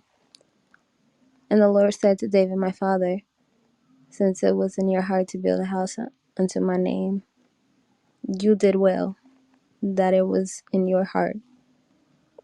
Nevertheless, you shall not build the house, but your son that shall come forth out of your loins, he shall build my house for my name. And the Lord had I'm sorry, do anybody have something to say? Yup, David did No, not. I was gonna say, go ahead, brother. David did not. He said he shall not build. David did not build the house, but Solomon did. Right, and that actually contradicts what Paul says in the NT about who's supposed to build the temple. Yup. Come. And I think the beautiful thing about that, from my point of view, right, is, yeah, I get why Yah would say that, because think about it. This guy, this king, is known as ruthless, fearless. He's loving with his people, protect his people, all that, but he's known as so ruthless. Now, if the world had to go and around that time think about him, it's like, wait a minute, he's building a temple? You mean that same guy that went and slaughtered hundreds of thousands? You understand what I'm saying? It like that juxtaposition of it. It basically, for Yah's name, it's like, no, David, thank you. You can design it, but yeah, I mean, you get everything prepared, but I'm gonna let Shalimah, whose name is Peace. I let your son of peace build it for me. So now, it takes that mockery out of it, so to speak. Yeah. Yes. And what was that verse, Sister Divine? If you want to help me go into it, I finally been able to step away. I got me a little coffee too, so we're ready now. Um, where it said, "The city of David is Zion," and could you go into like the word for Zion and how it's like the sheep and whatnot? Okay. Sheep, yeah. Sown is sheep, and you put the yod in it, makes it into a person, or it becomes a proper noun for a person. So, a descriptor for a person. So, Sion is the Hebrew word for sheep, which is us, the people. Uh, the animal by itself, it's sown, but put add the yod, it's Sion. Just like Mashak is anoint, but Mashiach is anointed. Takes it to a person instead of instead of a verb. Khan. And then to shiak is like to meditate, contemplate, ponder upon the Torah, to bring it forth. So it's like as they're building up the temple, or like when they built up the tent of meetings and whatnot, the Most High is building them up. And every little piece, like how you said, Sister Divania, every little piece, like it has to be fashioned and made, and then it's brought appropriately, and then put together where it's at. Like, man, like, okay, y'all get it though, y'all get it. Con, and had to be done in silence too. Remember when we read Joshua the other day, and they had to go around for 6 days around the Jericho? Nobody talking. Everything silent, silent, silence. Everything is just dead silence until that seventh day. After the seventh march around, it's like boom, crack the lamps, shout, walls of Jericho came tumbling down. So that it's that whole thing of silence. Yeah, it's so particular. For instance, when you read, people don't put together. Oh well, I don't read it most of my life. No, I didn't know. But when you start reading it in Hebrew, it's like, wait a minute. The sword, right? The sword kereb is what you use. Do you know that you can't? They had to use anything sacrificing for the holy day, for the holy days, not for your regular household meat and all, but for holy days, even the circumcision. You know that had to do. They had to do that with a stone. So now when you think about what you what where so now when I first read it in Hebrew, I was froze, right? Because Yah says anything dealing with him, it had to be something from nature. You can't use no manufacturer or this and that. No, circumcision, they had to use the flint, what they call the flint stones. Those flints, you can break it.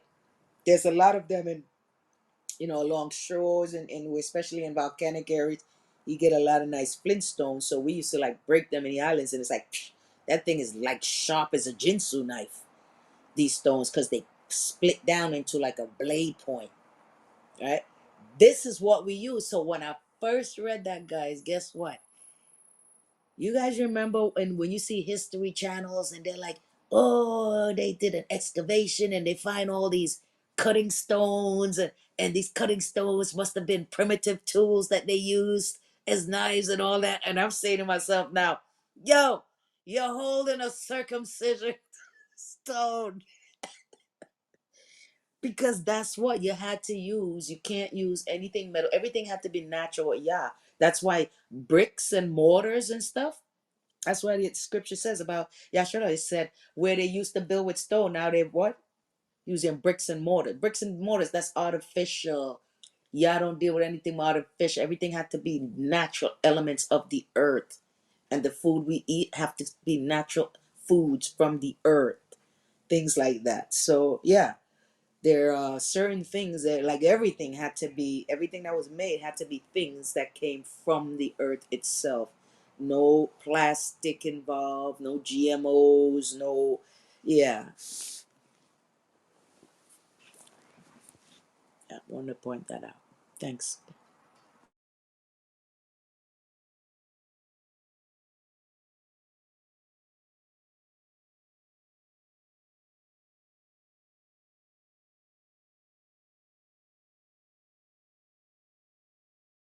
But yeah, real quick before Sister Asia continues reading, Sister Devanya, we already know. Trust me, sis. Like we already know.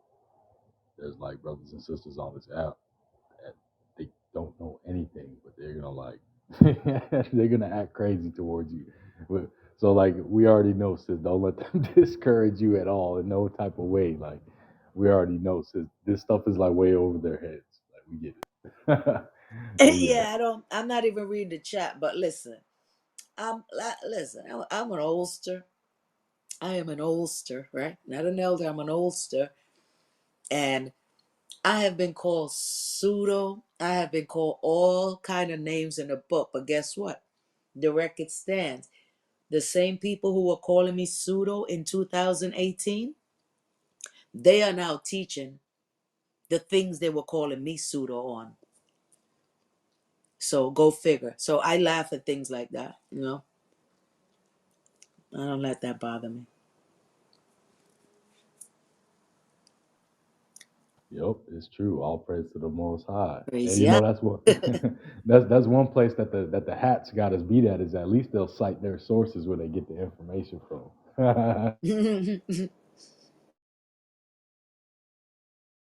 Yeah, continue, Sister Asia.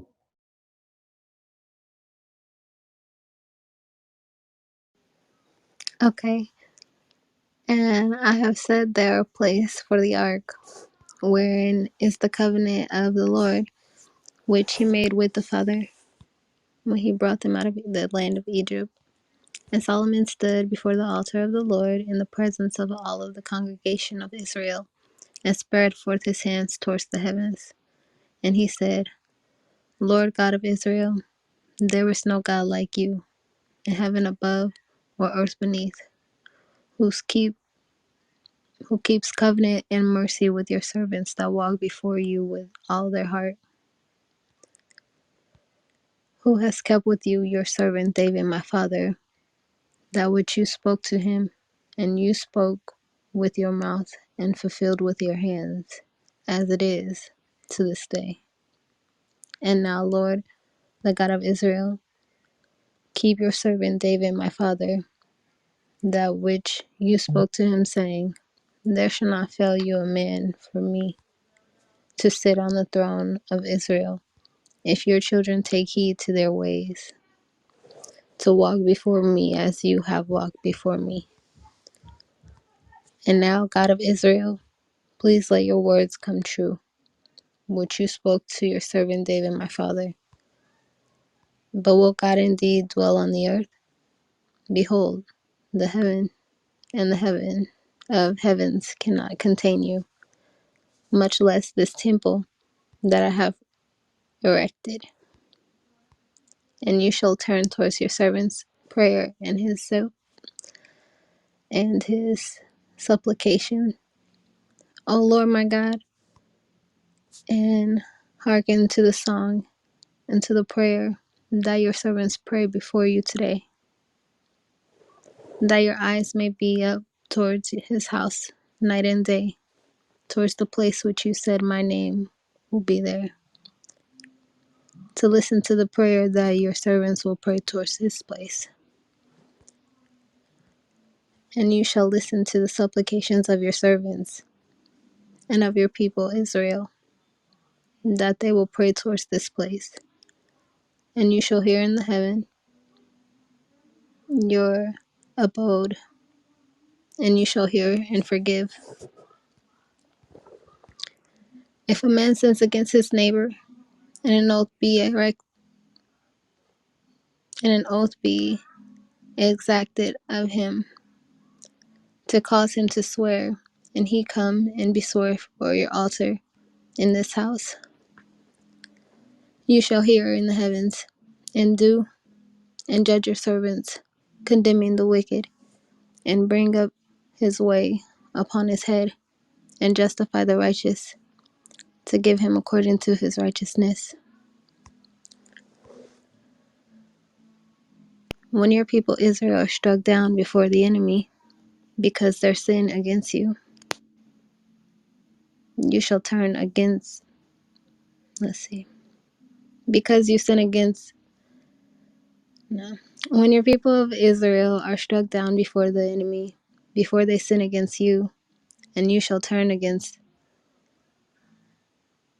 to you, and praise his name, and pray, and make supplications to your house, in this house, and you shall hear it in the heavens, and forgive the sins of your people in Israel, and bring them back to the lands which you gave to their father.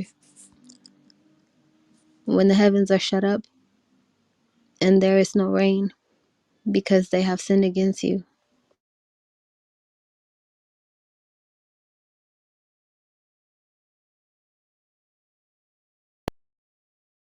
God, I'll take over for you so you can go do what you gotta do with the story. Okay, so I think she's at we have chapter 9, verse what? 35, sorry. First Kings chapter 9. Wait, what chapter are you on? You're on 9, right? Yeah, I'm in chapter 8. Okay. Verse 35. Okay. Thank you. All right, I got you.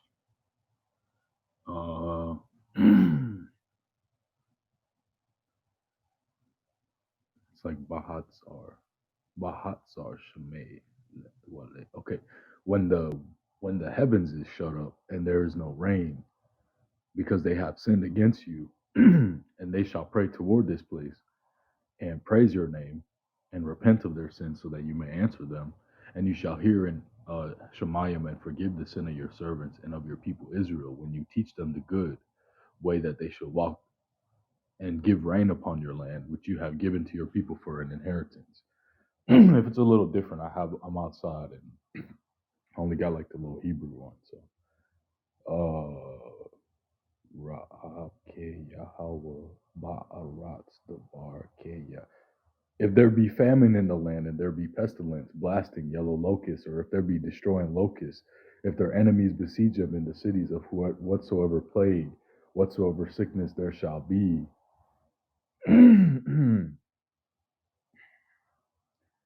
any prayer, any supplication which will be made by man, or by all your people Israel, who shall know every man the plague of his own heart, and spread forth his hands toward this house, Al Habayat Hazah, and you shall hear in Shemayim, your dwelling place, and forgive, and do, and give to every man according to his own ways, whose heart you know, for you alone know the hearts of all. What is that? Yeah, Atala Bab Kalabane.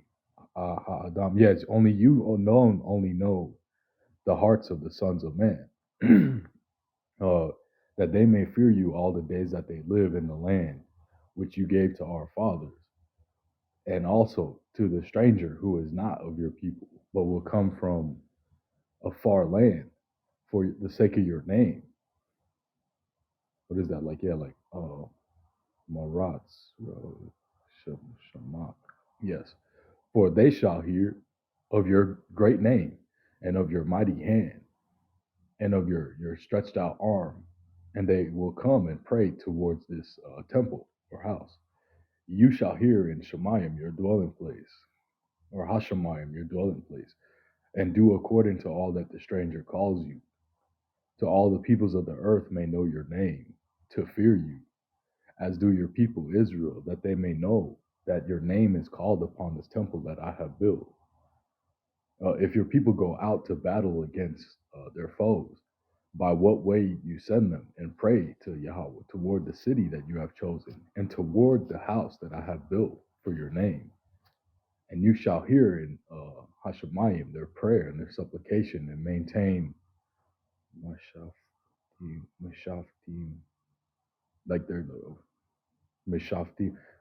Sister Divania, what it says like It's like Mishaftim. Mishaftim. It's like Wayat uh Takanatam Wayashat uh Mishaftim. What is that, like their cause or like their determination, their judgment? I missed the place where you guys were. I was listening and not following, so I'm not sure what verse are you at. 45. 840, chapter 8, verse 45. Yes, yes. Okay, go ahead. So it says like the last word that I'm stuck. Okay, I got basically like they shall hear, and you shall hear, and like Hashemayim, their prayer, Oh, you should. Ata, Tafalatim, like their prayers and supplication, and Right. maintain. And like the last word I have like Mishpatim, like their like determination, cause or like judgments, right? Mishpatam. You see, Okay, can't. you're right. Okay, so And like give okay, prayer, supplication, and maintain their judgment. Like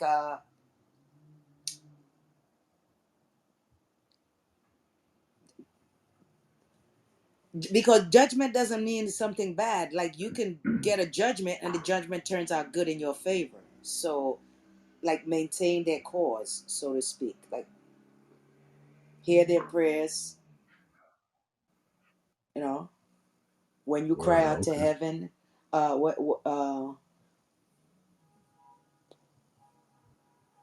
what is it, where shamata, right? Hmm. What, no, where shamat, yeah, where shamata hashamayim etif latam, right? Their prayers were et tiknatat, tiknatam, right? Their supplication were ashit, and do or maintain, or to and do mishpatam, their cause, their judgment, Mm. their sentence, their custom, their determination, so to speak. Ah, okay, good. Thank you. Um, verse 46. If what is this? Ayan, Adam, Mashallah. Okay. If they sin against you, for there is no man who does not sin, you will be angry with them and deliver them to the enemy. Uh, and those who capture them will take them as captives to Arats of the enemy, far or near, and they will. Well, hold on, what is this? Labam Ba'arat Ashar Nashebo Shah Washebo. Okay, I know what this verse is here. Yeah, this is like where they will bethink themselves in the Arats that they were taken away as captives to like turn away from their sin and make prayers and supplications to you in the land of their captivity. And they will say that we are sinners and we have done perversely to the law and committed like wickedness. And they shall turn back to you with all their heart and with all their soul in the land of their enemies who had led them away, and pray to you towards the Arats that you give to their fathers, the city that you have chosen, and the temple which I have built for your name. And you shall hear their prayer, their supplication in heaven, your dwelling place, and maintain their cause. Hold on, I'm gonna try to go into this one again. Verse 48.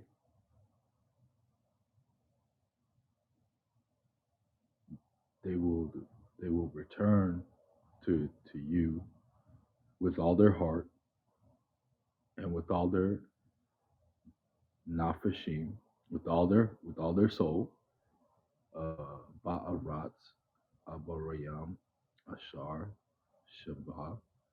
So they shall return to you with all their heart, with all their souls, in the arats of their like enemies or captors who led them away, and they will pray to you toward their land, which you gave to their fathers, the city that was like designated, and the temple which I have built for your name.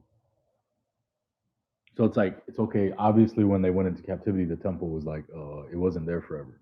So he's saying like they will turn back to their ways, like turn back to the direction, going back to the land that will take them back to the land, following the Torah. And then they will also turn their same direction to the temple that he has built, to understand and comprehend what these things mean. Okay, so like Washemat Hashemim Mekan Sheba Ata Tefilatim Wayat. Oh, I got some goy running around here. I don't even know what language he's speaking. And you shall hear their prayers in heaven, your home, your dwelling place, and maintain their uh, mashpetim, the same thing, their judgments. Um, you will forgive these people and their sins against you, and all their like transgressions, and you will give mercy before those that capture them, that they may have mercy on them. Uh,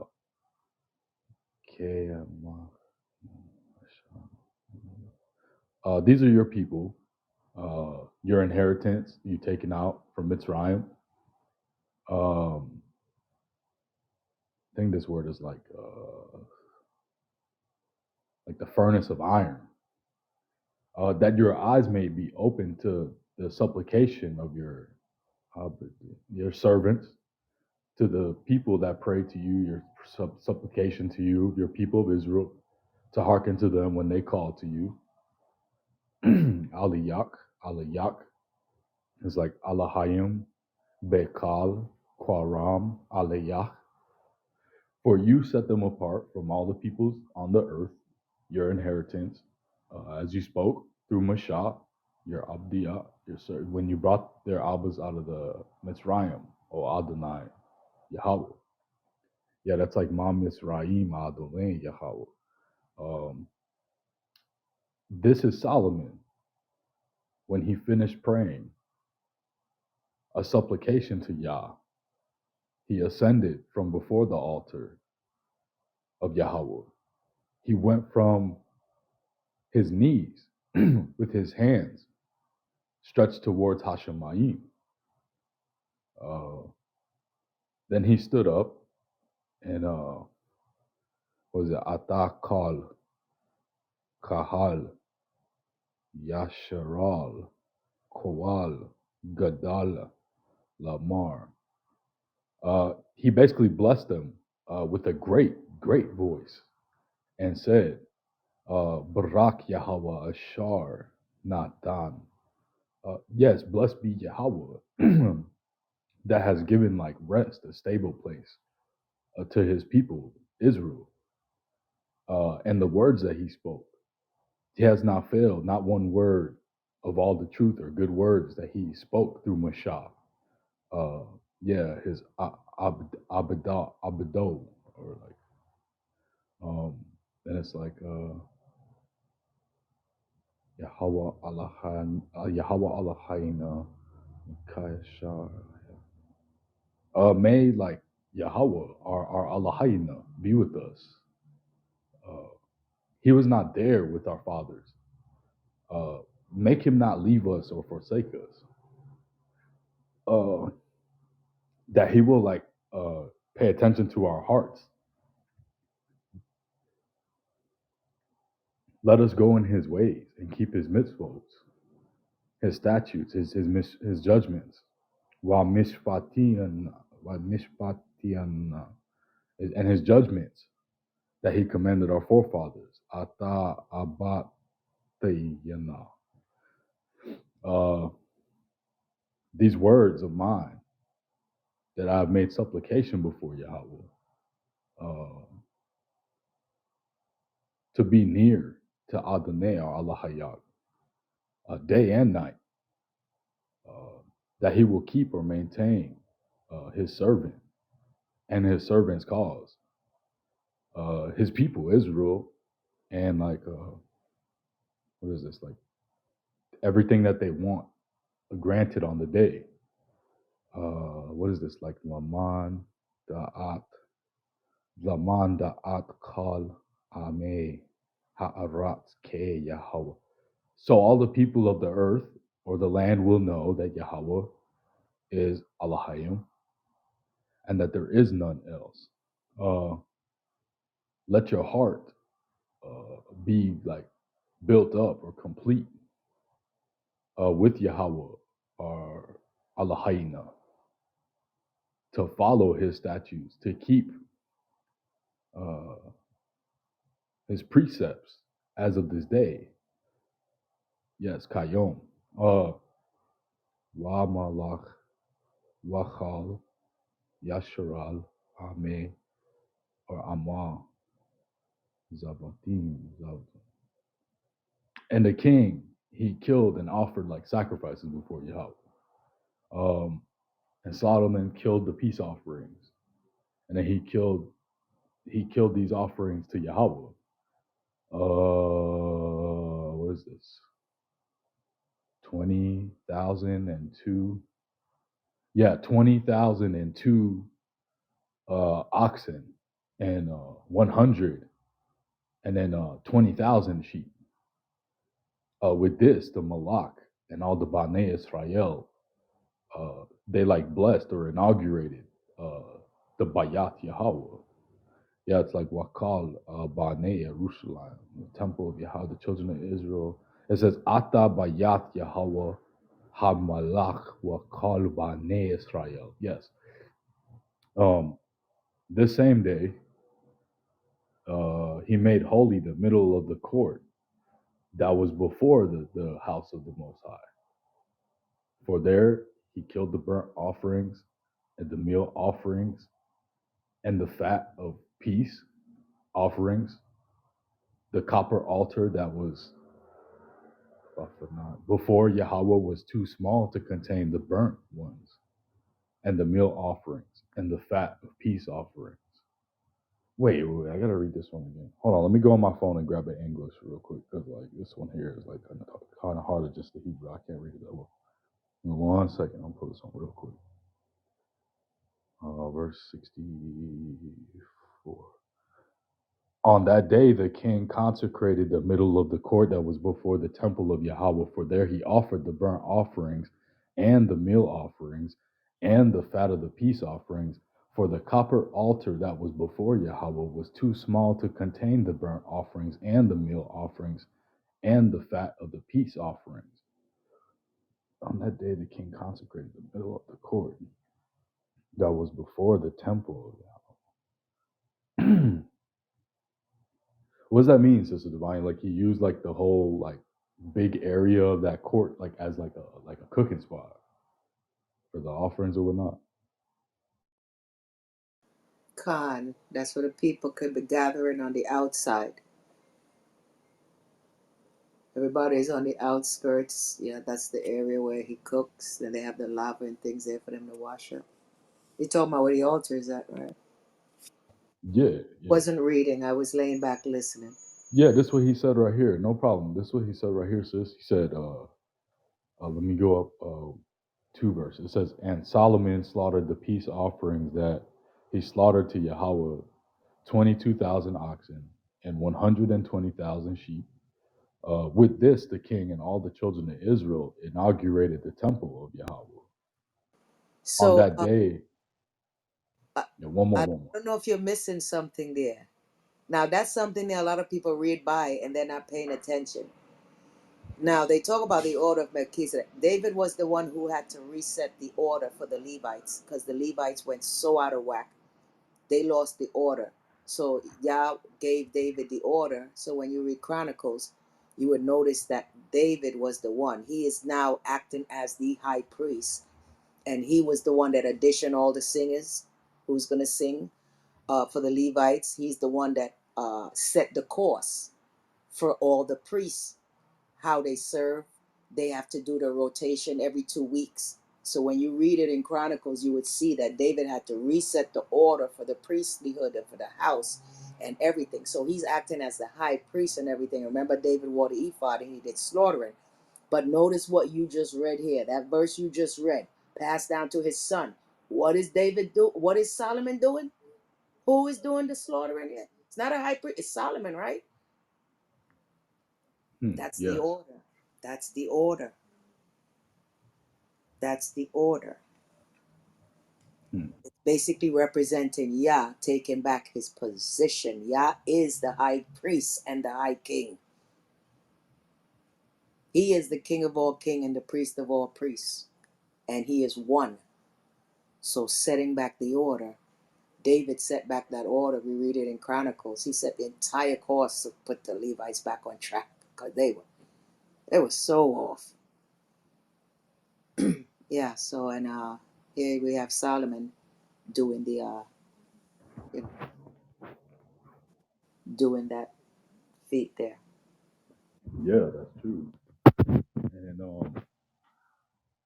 and we just read it too in First Kings chapter 1, where like Adonia took like a, another priest, and like they was just going completely off, doing whatever they wanted. Like, and then it says, okay, and Solomon slaughtered the peace offerings that he slaughtered to Yah, 22,000 oxen and 120,000 sheep. With this, the king and all the children of Israel inaugurated the temple of Yah. On that same day, by Yom, uh, the king consecrated the middle of the court that was before the temple of Yah. For there he offered the burnt offerings and the meal offerings and the fat of the peace offerings. For the copper altar that was before Yah was too small to contain the burnt offerings and the meal offerings and the fat of the peace offering. Bro, that's like cooking for an entire state. Yes, that's why I was like, yo, I need help with this one right here. Bro. So that was, you know what they were also. Yah taught us how to be expert butchers. That whole thing, how to clean the meat, how to, because people think, okay, let's say you get a goat, you're going to go a sheep, and you're going to go kill the sheep to, eat it. There's a specific way. You can't just, hey, take the knife and just cut off, okay, let me peel off the skin and just cut it open and take out. You can't do that because you go and hit the vein inside that carries all the feces and all that spreads toward the meat immediately. You have to know how to butcher that thing properly. You have to go from the back and cut the hole out from the back, and you have to pull out the entrails. You have to pull them out. So that way, when you start cutting that meat open, none of the entrail, none of that gets cut open and goes and spoil and contaminate the rest of the meat. So butchering is not just, hey, take a knife and just cut it. No, it takes time. It could take you up to 2 hours to butcher an animal, a good sized animal. So it's not just like an easy feat. It's a skill involved in butchery. So yeah, we were look at that, experts at butchery also.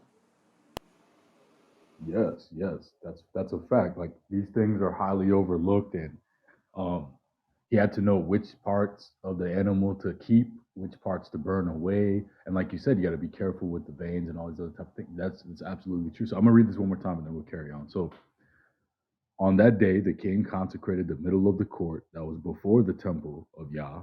For there he offered the burnt offerings and the meal offerings and the fat of the peace offerings.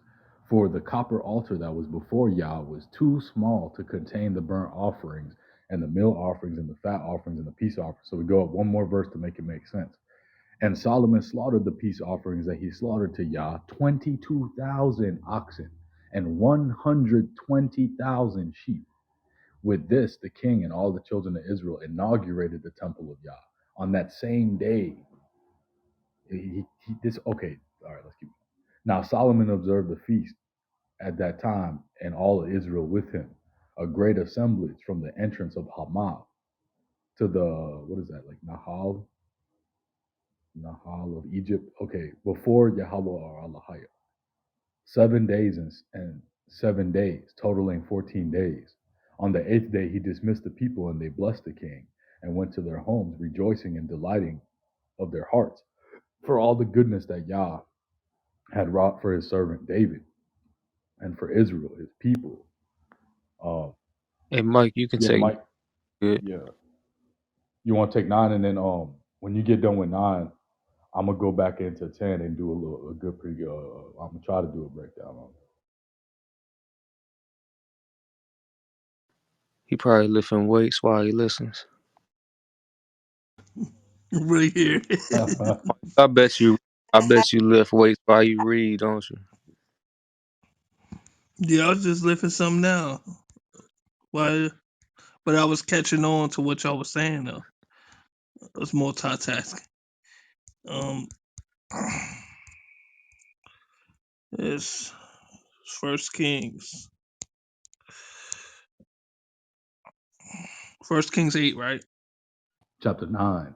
Hey, Chapter 9. when you're lifting, right? You yeah, chapter 9. But when you're lifting, like you're doing like controlled breathing, and that's really good, like for like your soul. Like it's really good, bro. Like it is. When I lift, I control. Like if I can't control the weight, I put the weight down. Come on, I think that's why you be memorizing so many scriptures too, bro. Because it's like you're the way that you breathe when you're lifting and stuff like that. Like that's the rawak. That's the spirit. Mm-hmm. Wait. Uh, um, First Kings 9 and 1. All right. When Solomon had finished building the temple of Yahweh, the royal pla- the royal pla- royal plate and had a, a all all he had desire to do. The Yahweh appeared to him a second day, a second time, as he had appeared to him in Gal in Gabon. Gabon. The Yahweh said to Yahweh said to him, I have heard the prayer and please you have made before plead we plead play you have made before me. I have cons- consecrated this consecrated this temple which you had built, which you have built by putting my name in, putting my name there forever. My eyes and my heart will always be there. As for you, if you walk before me fa- um, faithfully with integrity of heart and uprightness, as David your father did, and do all I command and observe my decree and laws, I will establish your royal throne over Israel forever, as I promised David your father when I said, you you shall never fail to have an a access on the on the throne of Israel. But if you or your descendants turn away from me and do not observe the commandments or decrees I have given you and go off to serve other gods and worship them, then I will I will cut off Israel from the land I have given them, and reject this temple I have consecrated for my name. Um, Israel will then become a byword and an object of among among all people. The temple will become a heart of ruin of rebel. All all who pass by will be uh, appalled and will scoff and say, "Why why has why has Yahweh done such of a thing to this land and to this temple?" People will answer, because they have forsake Yahweh, your Elohim, who brought their ancestors out of Egypt, and have embraced other gods, worshiping and serving them. That is why the Yahweh brought all the disease on them. Verse 10, at the end of 20 years, during which Solomon built those two buildings, the temple of Yahweh and the royal plate,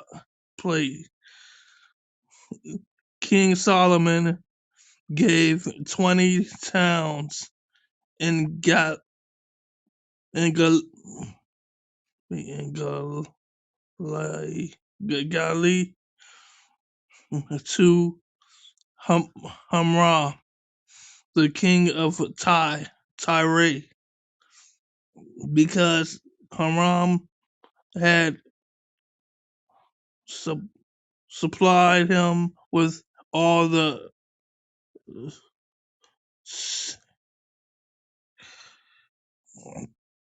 seed, the cedars and John, jumper and gold, jasper and gold. He had wanted, but when Haram went from Tyre to see the town that Solomon had given him, he was not pleased with them. What what kind of town are those you are giving me, my brother? He asked, and he called them the land of Kabal, Kabal, a name they have to this day. But sent then Haram had sent the kings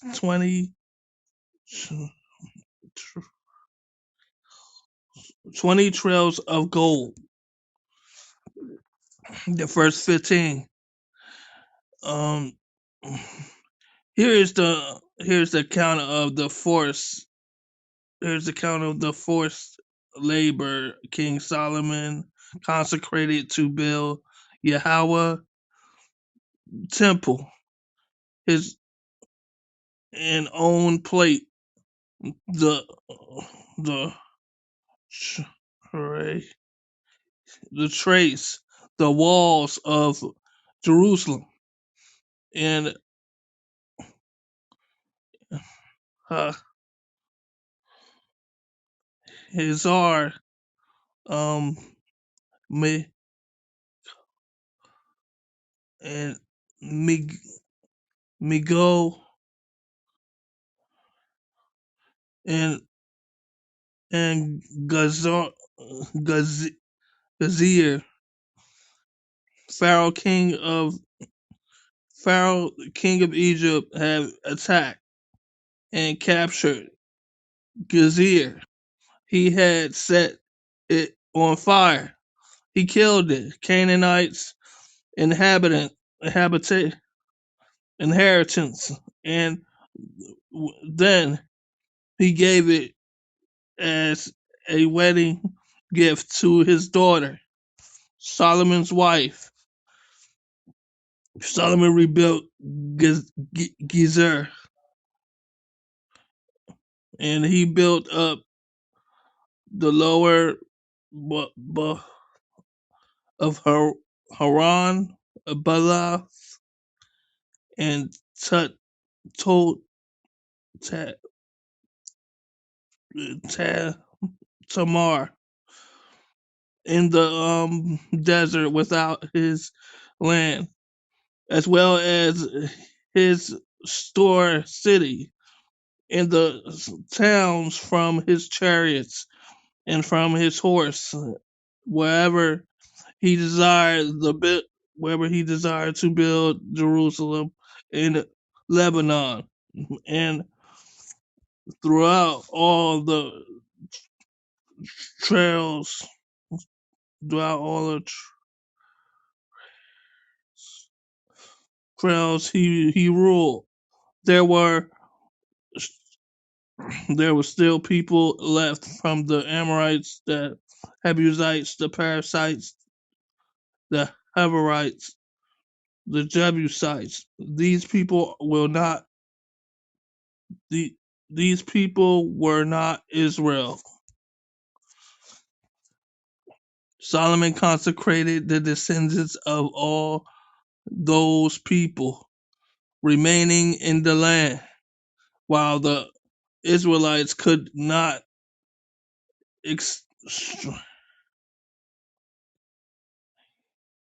exterminate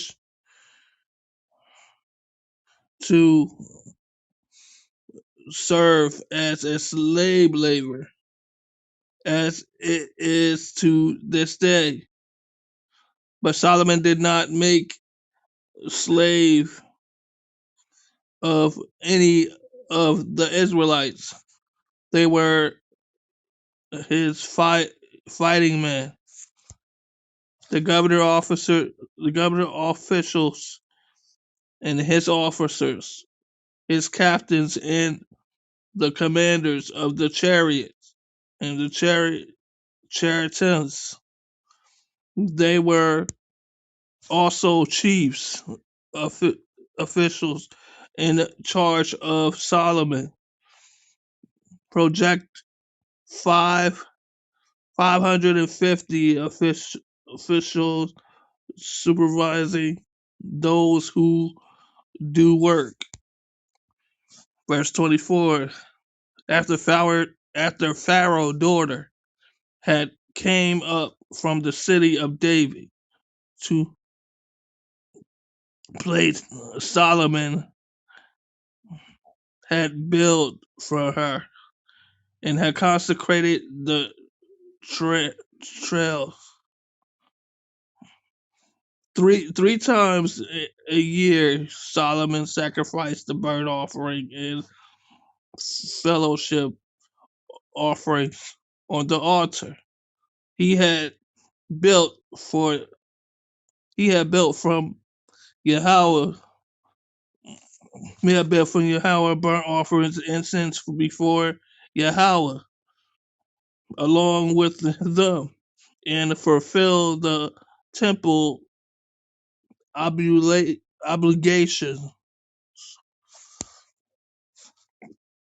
Verse 26. King Solomon also built the ships at Ezeshah, Ge, Ge, Geber, which is near Elath in Edom, on the shore of the Red Sea. And Haram sent this man sailors who know the sea to serve in the fleet with Solomon's men. They sailed to Upper Upper Upper and brought they brought back 20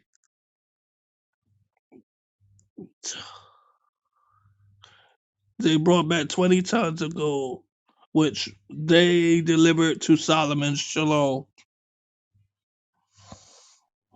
Khan, all praise to the Most High. I'm gonna All do a praise to brief God. Khan, y'all alone. I'm gonna do a little brief breakdown on this chapter and the next one. So, all right. So after he had built the temple, so in verse one, and it was when Solomon had finished building the temple of Yahweh and the king's palace and all them Solomon's desire which he wished to make. Then Yahweh appeared to him, right? And he spoke to him and heard him. And he has consecrated the temple that he has built because he placed his name there forever. And his eyes and his heart shall be there at all times. That's what Yah said. And he said, if you go before me, as David your father went wholeheartedly and with uprightness to do in accordance with all I have commanded you, and will keep my statutes and my laws, I will establish your throne forever, right? So, and he says, if you turn away from me, all these things, and he'll give it, you know what I'm saying? He's going to cut them off. All right, so this is what it says. And it was at the end of 20 years, during which Solomon built the two houses, the temple of Yah and the king's house. Then the king of Tyre, right, Hiram, he supplied Solomon with cedar wood, with cypress wood, and gold, according to all his wishes. Then Solomon gave him in return 20 cities in the land of Galilee. So like, since he like understood, like, okay, around this time, Solomon gained like plenty much wisdom from constructing the temple and understanding what everything meant, all the intricacies of it. So then like, you'll see like other people from the nations like come to him and like try to deal with him on a higher level now. So he brought him like cedar wood, cypress wood, and gold and all these things, right? That are used to build temples. And then Hiram left to Tyre to see the cities that Solomon gave him, and they didn't please him. And he said, what are these cities that you have given me, my brother? And he called them the land of Cabal, which they are called to this day. He's called the land of receiving. It's called Aratz. It's like what is this? Wayakara Lachem Aratz Cabal. Right? So it means like the land of receiving. So they built the house of Yah and they built the palace. And then Hiram, he like kind of started to get it. And then he like, he brought more things to Solomon to help him like build. And he's like, I don't really need this stuff, but I'm going to give you something since you kind of get it. I'm going to give you 20 cities and you go deal with them. And like Hiram, he realized there's more learning, much more learning to do because he was unpleased with it and didn't see what Solomon really gave him. And he said, what are these cities that you have given me, my brother? And he called them the land of Cabal, which they are to this day, the land of receiving. So this is where like the other people are to receive like the knowledge. And Hiram sent to the king 120 talents of gold because the Torah is worth more than fine gold. And this is the matter of the tax levy which King Solomon raised to build the temple of Yah and his own house and the Milah and the wall of Jerusalem and Hazor and Megiddo and Gazar. Then Pharaoh even, right, king of Egypt had gone up and conquered Gazar and burnt it with fire. So he's purifying it and slayed the Canaanites who inhabited the city. And he gave it as a gift to his daughter, Solomon's wife. Then Solomon built Gazar and the lower Bayat Haran. That's what it says, Bayat Haran, the house of Haran. And the Baalath and Tadmar in the desert of the land. All right, so watch this. So Hold on. Then all the remaining peoples, right, of like the earth, the Amorites, the Hittites, the Perizzites, the Hivites, the Jebusites, who were not of the children of Israel, even their children who remained after them in the land, whom the children of Israel were unable to annihilate, of them did Solomon raise a levy of forced labor to this day. So he had to like force them to keep the Torah. And then not so like them, it said, but the children of Israel, Solomon made no levy of forced labor, because they were his warriors, his servants, his officers, his commanders, and the officers of his chariots and his horsemen. Hold on, let me find the word real quick.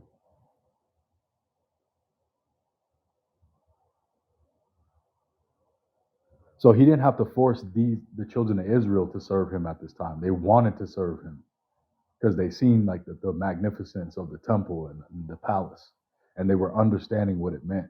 But those other nations didn't get it, so he had to like force them to.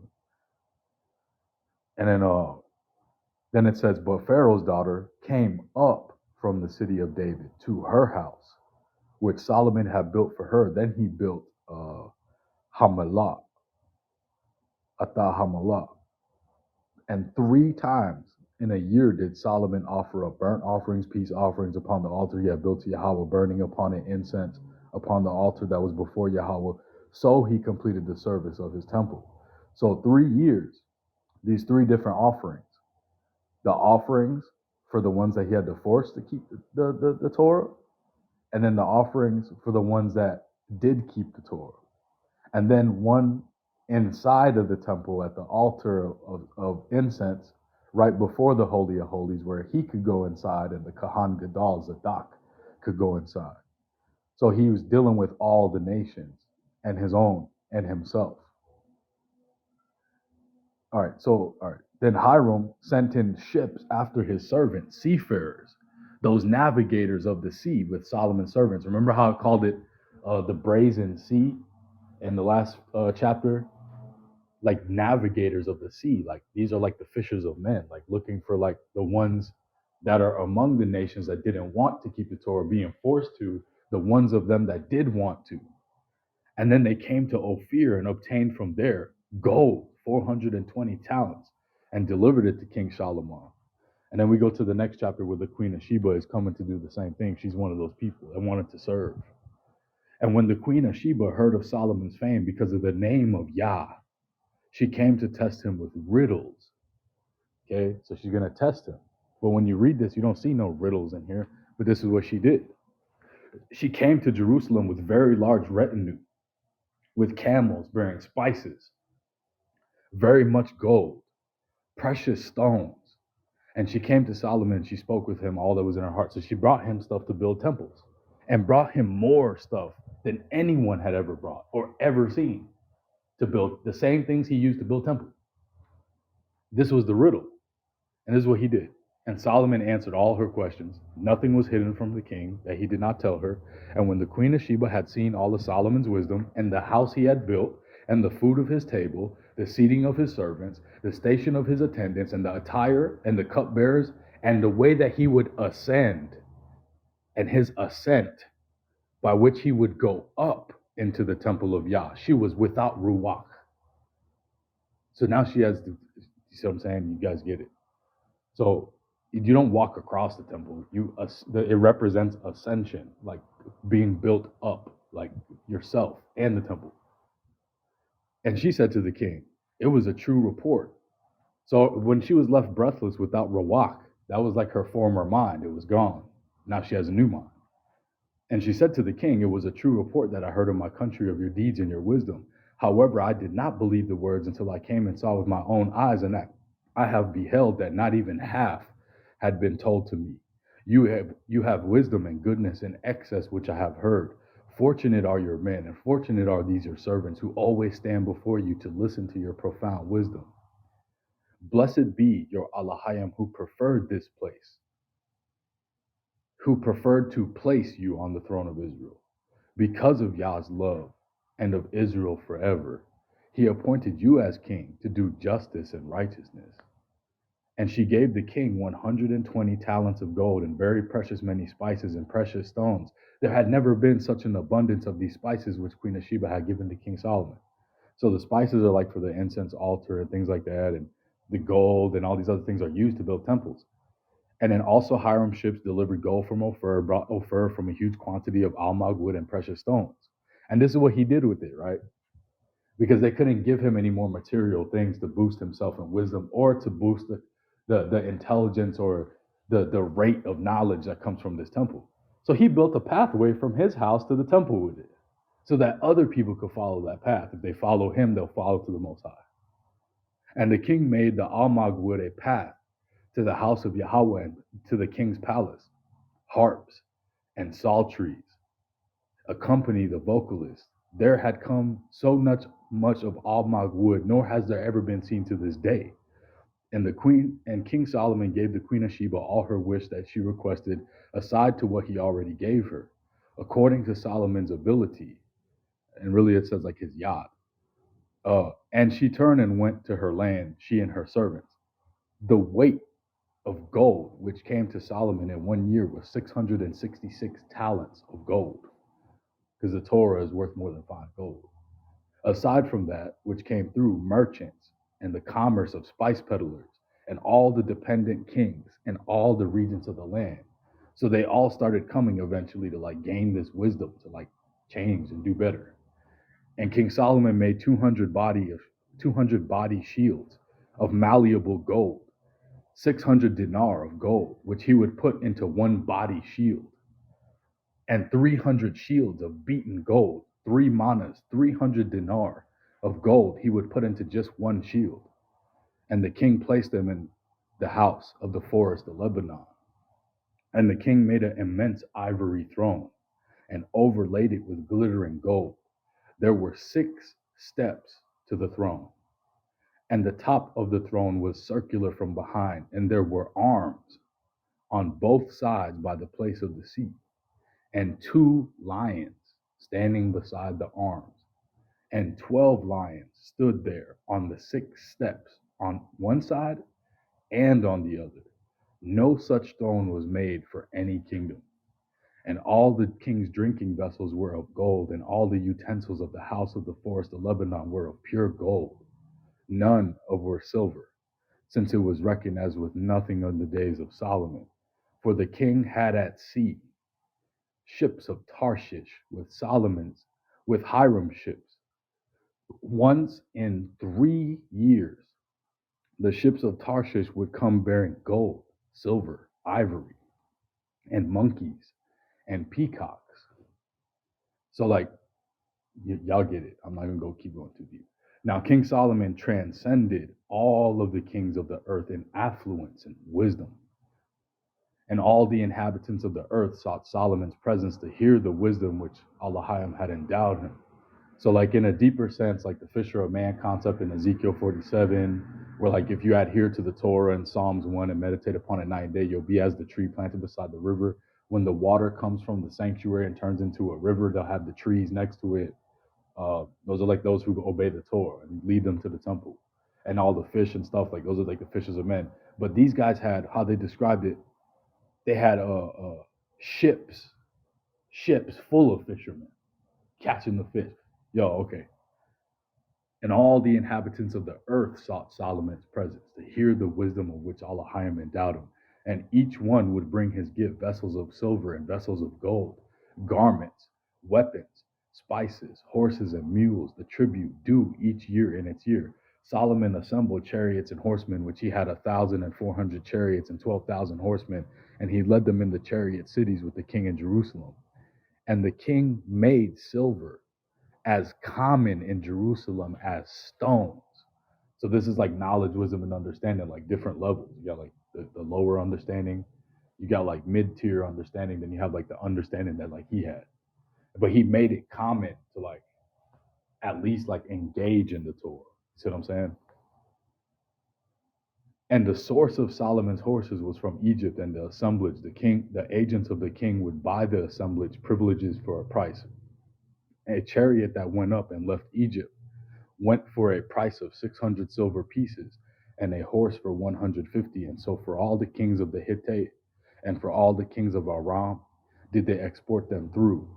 But yeah, that's it right there. That's chapter 10.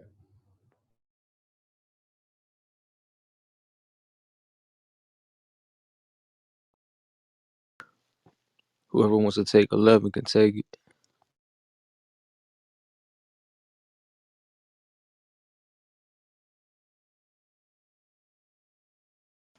I'll take it. Give me 1 second.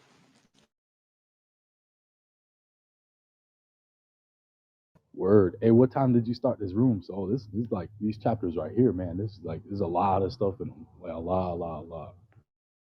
This is getting good. It's a good build. Opened it at like 7, but we didn't really start talking till like 7:20, 25. So the Um, silver and gold represents the Torah, right? Con, like the three. Okay, so the outer court, and then to all the way to the altar, to like the porch, Mm, like that's like copper, right? Like there's knowledge, wisdom, and understanding there. yeah. But then as you enter into like the higher understandings, there's knowledge, wisdom, and understanding at the silver portion, and at the Hmm. top there's knowledge, wisdom, and understanding like That's of a the gold Most High. portion. I got it. Come, All praises to Yahweh. come, all praise to the Most High Yahweh God. So that represents like how they'd be like, oh no, man, there's no 6 pointed star. Like I agree with you, it's not a six, it's a nine. It's nine. Mm-hmm. It's a cube. It makes a cube. All the points. Like there's even a center point and all these other things, right? And when you break down that box, if you break down the box like a huge like a U-Haul box or like package, and you open the box and you unfold it, it makes like a cross shape. Everything in the NT, they ripped it off from here.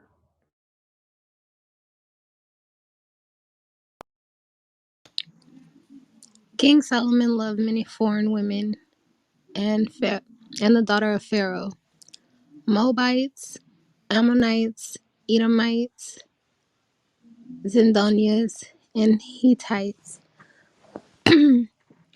of the nations which of the nations about which the Lord has said to the children of Israel, you shall not go mingle amongst them, and they shall not come among you, for certainly they will sway your hearts after their deities.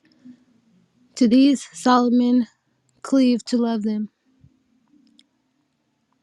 and he had 700 royal wives and 300 concubines, and his wives turned away his heart. And it was at that time of Solomon's old age that his wives turned away his heart after other gods, and his heart was not whole with the Lord his God, like his father of David his father, like the heart of his father David. And Solomon went after Ashtaroth, the goddess of Ishtar. Eshatar, the goddess of Zidonia, after Moloch, the abomination of the Ammonites. And Solomon did what was displeasing to the Lord, and he was not completely devoted to the Lord as his father David. Then Solomon built a high place for Shamash, the abomination of Moab, on the mountain that was before Jerusalem, and for Moloch, the abomination, and the children of Ammon. And so he did all, and so he did for all of his alien wives who offered incense and slaughtering sacrifice for their deities. And the Lord became angry with Solomon because his heart had disgressed from the Lord God of Israel, who had appeared to him twice, and had commanded him to pertain his matter, not to follow other gods. However, he did not keep what the Lord had commanded. And the Lord said to Solomon, for as this has been with you, and you have not observed my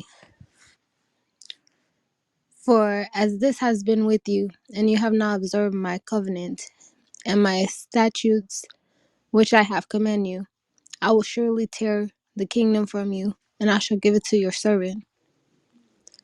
However, in your days I will not do this for the sake of David your father. From his hands of your son I shall tear it. But I shall not tear the entire kingdom away from you. One tribe I shall grant to your son, in the sake of David my servant, and for the sake of Jerusalem, the city which I have chosen. And the Lord raised up an adversary against Solomon, Hadad, and the Edomite. He was a royal lineage of Edom. And it was when David was an Edomite that Joab, the commander of the army, had gone up to bury the slain, since he had slain every male in Edom. For Joab and all of Israel remained stationed for 6 months until he had killed every male in Edom. Am I even saying that right? Okay. Adad fled, and he had some Edomite men and his father's servants with him to go up to Egypt. Hadad began yet a small child. Hadad being yet a small child. And they set out from Madain and came to Paran. And they took the men with them to Paran. And they arrived in Egypt and came before Pharaoh, the king of Egypt. He granted him a home and assigned him sustenance and gave him land. And Hadad pleased Pharaoh very much, so that he gave him marriage in the sister of his wife, and the sister of Tachbens, the queen, and the sister of Tachbens bore him Ganabath, his son, whom Tachbens went and weaned in Pharaoh's house, and Ganabath was Pharaoh's house amongst Pharaoh's children. Okay. I think I'm a little bit confused what's going on here. So the Pharaoh gave Hadad his sister-in-law in marriage, and then they had a son, right? And then the son went into Pharaoh's house. Khan. So we can see there where Esau, here's an Edomite, where he had, that's how they do. They get high stature. So he got a high stature and he made it, he got in good with the king, with the Pharaoh. And the Pharaoh gave him his sister, what is it, his sister or his daughter, to wife. So that's another way of infiltration. So he spread his seed all over the place in all them territories over there. Okay. Hadad heard in Egypt that David slept with his father and slept with his fathers and Joab's, and the commander of the armies had died. And Hadad said to Pharaoh, "Give me leave, and I shall go to my country." And Pharaoh said to him, "What do you lack with me that you desire to go to your country?" And he said, "Nevertheless, give me leave." And God raised up against him an adversary, Rezin, the son of Eliad, who had fled from Hadadinzir, the king of Zoab, his master, the king of Zobah, his master. And he assembled men around him, and he became commander over the battalion when David slew them. And they went to Damascus and settled there and ruled and Damascus. And he was an adversary to Israel all of Solomon's days with the evil that was caused by Hadad. And he detested Israel and ruled over Aram.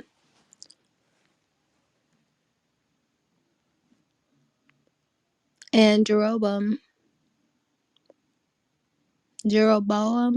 the son of Nabat, an Ephraimite of Zeradah, whose mother's name was Zara, a widow of Solomon's servant, he had raised his hand against the king.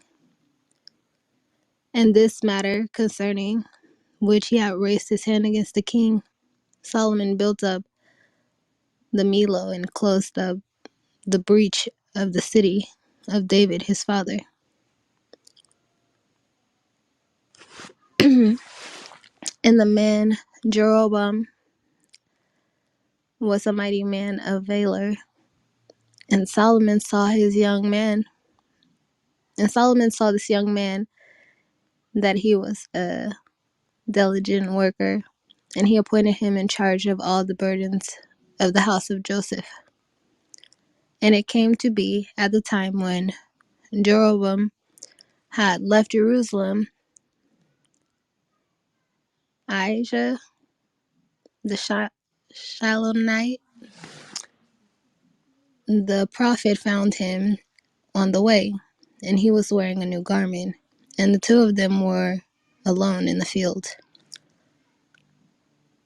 And Ahijah grasped the new garment that was upon him and tore it into 12 pieces. And he said to Jeroboam, "Take for yourself 10 pieces, for so has the Lord, the God of Israel, said, I shall tear the kingdom of Solomon's hands, and I shall give it to the 10 tribes. But he will have one tribe, my servant David's sake. He will have one tribe for my servant David's sake, and for Jerusalem's sake, the city which I have chosen all the tribes of Israel.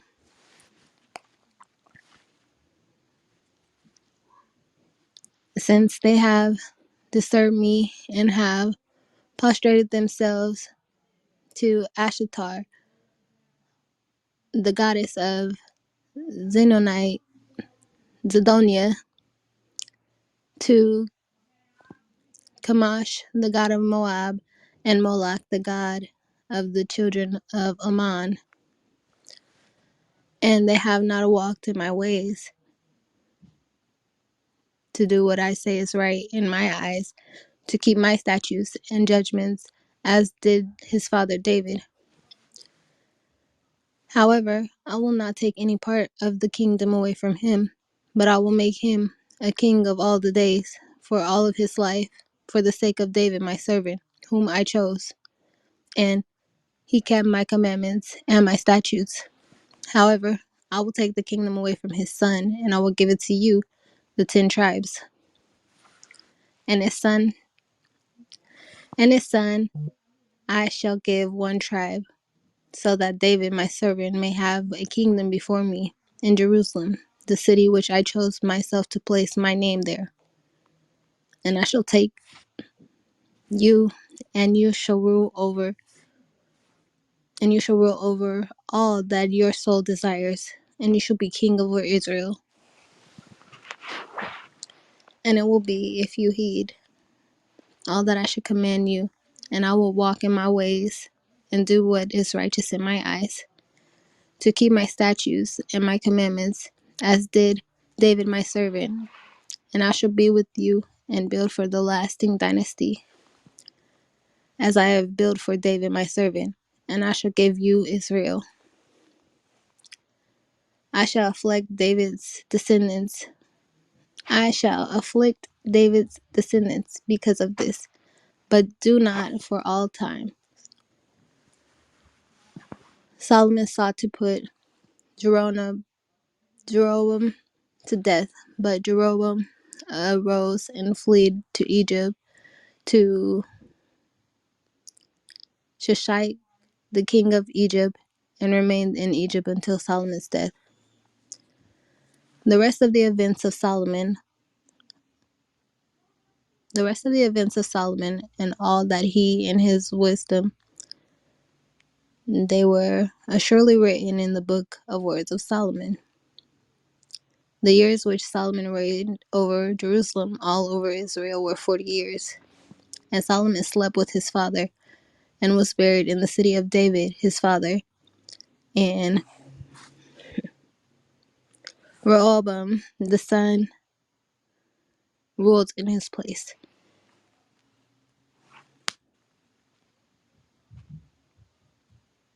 You guys want to read the next one? Now we're ending at 11 tonight. We're gonna All right. continue 12 to 25 tomorrow. But yeah, y'all.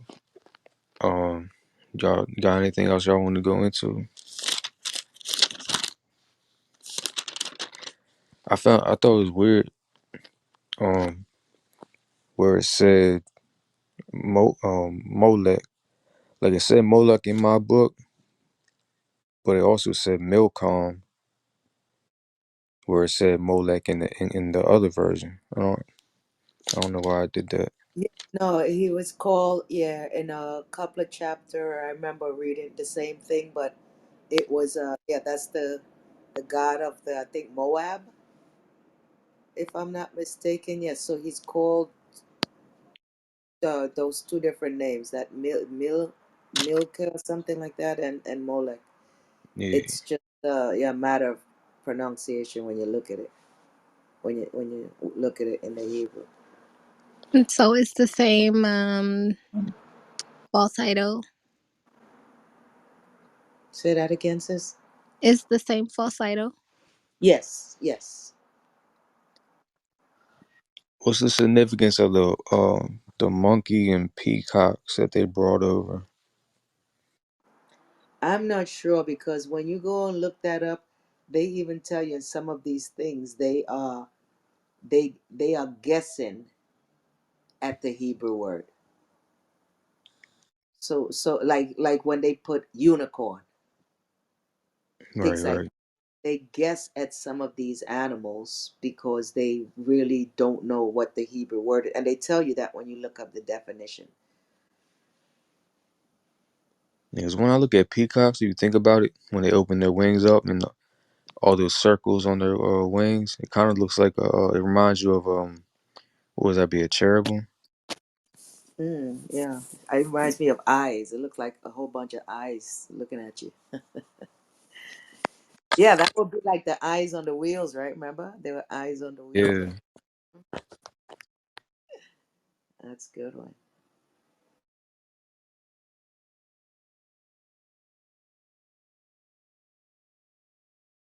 Hey, what was the word? Was it like a plural of like Molech? Hey, what was it? What was the? What was the verse? The chapter and verse. I seen the chapter. What's the verse? I think it was the one she just read. 11 something. Where is it at? Because there was one time where she read, it said milk, it said Molech, like, I see it once in number 35. Or, yeah, I mean, not 35, 33. where's it at? Like, I noticed it said, See, and mine said, sorry my, about that. no, you good. Like, mine said Molech 2 in one spot, but then another spot it said, like, or two spots, where she said Molech, it said Milcom. So, like, it's the same, it was the same in hers, but mine was different. I thought that it was, I was just thinking about that. It's like Yeah. wa malakim, u malakim. Like hold on. It says wayashtel la ashtoreth Elohech Sidonim Lachmoesh Elohech Moab Ulech Malachim Elohech Benai Amon Welahaleka Badarake Lashot Hayashar. It's like saying they were following after their kings as gods. Because after they got all that knowledge, how I was breaking it down and stuff, following after those kings as gods. Khan. And Um, oh, I said Moab. I was incorrect. I meant Ammon. Chemosh is yeah, is the Yeah, they god was following after Moab. Ishtar, the god of, they was following after Ishtar, the god of Easter. That's why they messed up. Yeah, we're yeah, following after everybody's god. Yeah, I it's was just nothing new under the sun. In verse 41, where it says, the book of the words of Solomon. What's that saying in Hebrew? Do we have that book, or is that something we don't have? What verse is it? 41 and 11. All right, here it is. It says, Wayeter dabre shalama wechala shar eshach wakake mato halo han ketubim al sefer debre shalema.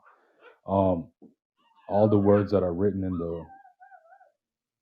the book of the Dabareh of the like the songs of Solomon. Okay, because I know there's a book. It mentioned Gad the prophet in there. Some a couple books or a couple. Yeah, like I think in Samuel, it's talking about Gad the seer. And I know there's a book out there. I don't know if it's legit, but I know there are books mentioned inside the Tanakh that we don't really have, like the Book of the Wars and whatnot. Khan, the book of Nathan, the book of Iddo. Yeah, I'm But I don't even think we should worry about those things. That's the things I think we do. I think Yah gave us enough for us to get ourselves together and keep the laws. You know what I mean? Yeah, yeah. Let me read it one more time. So it says,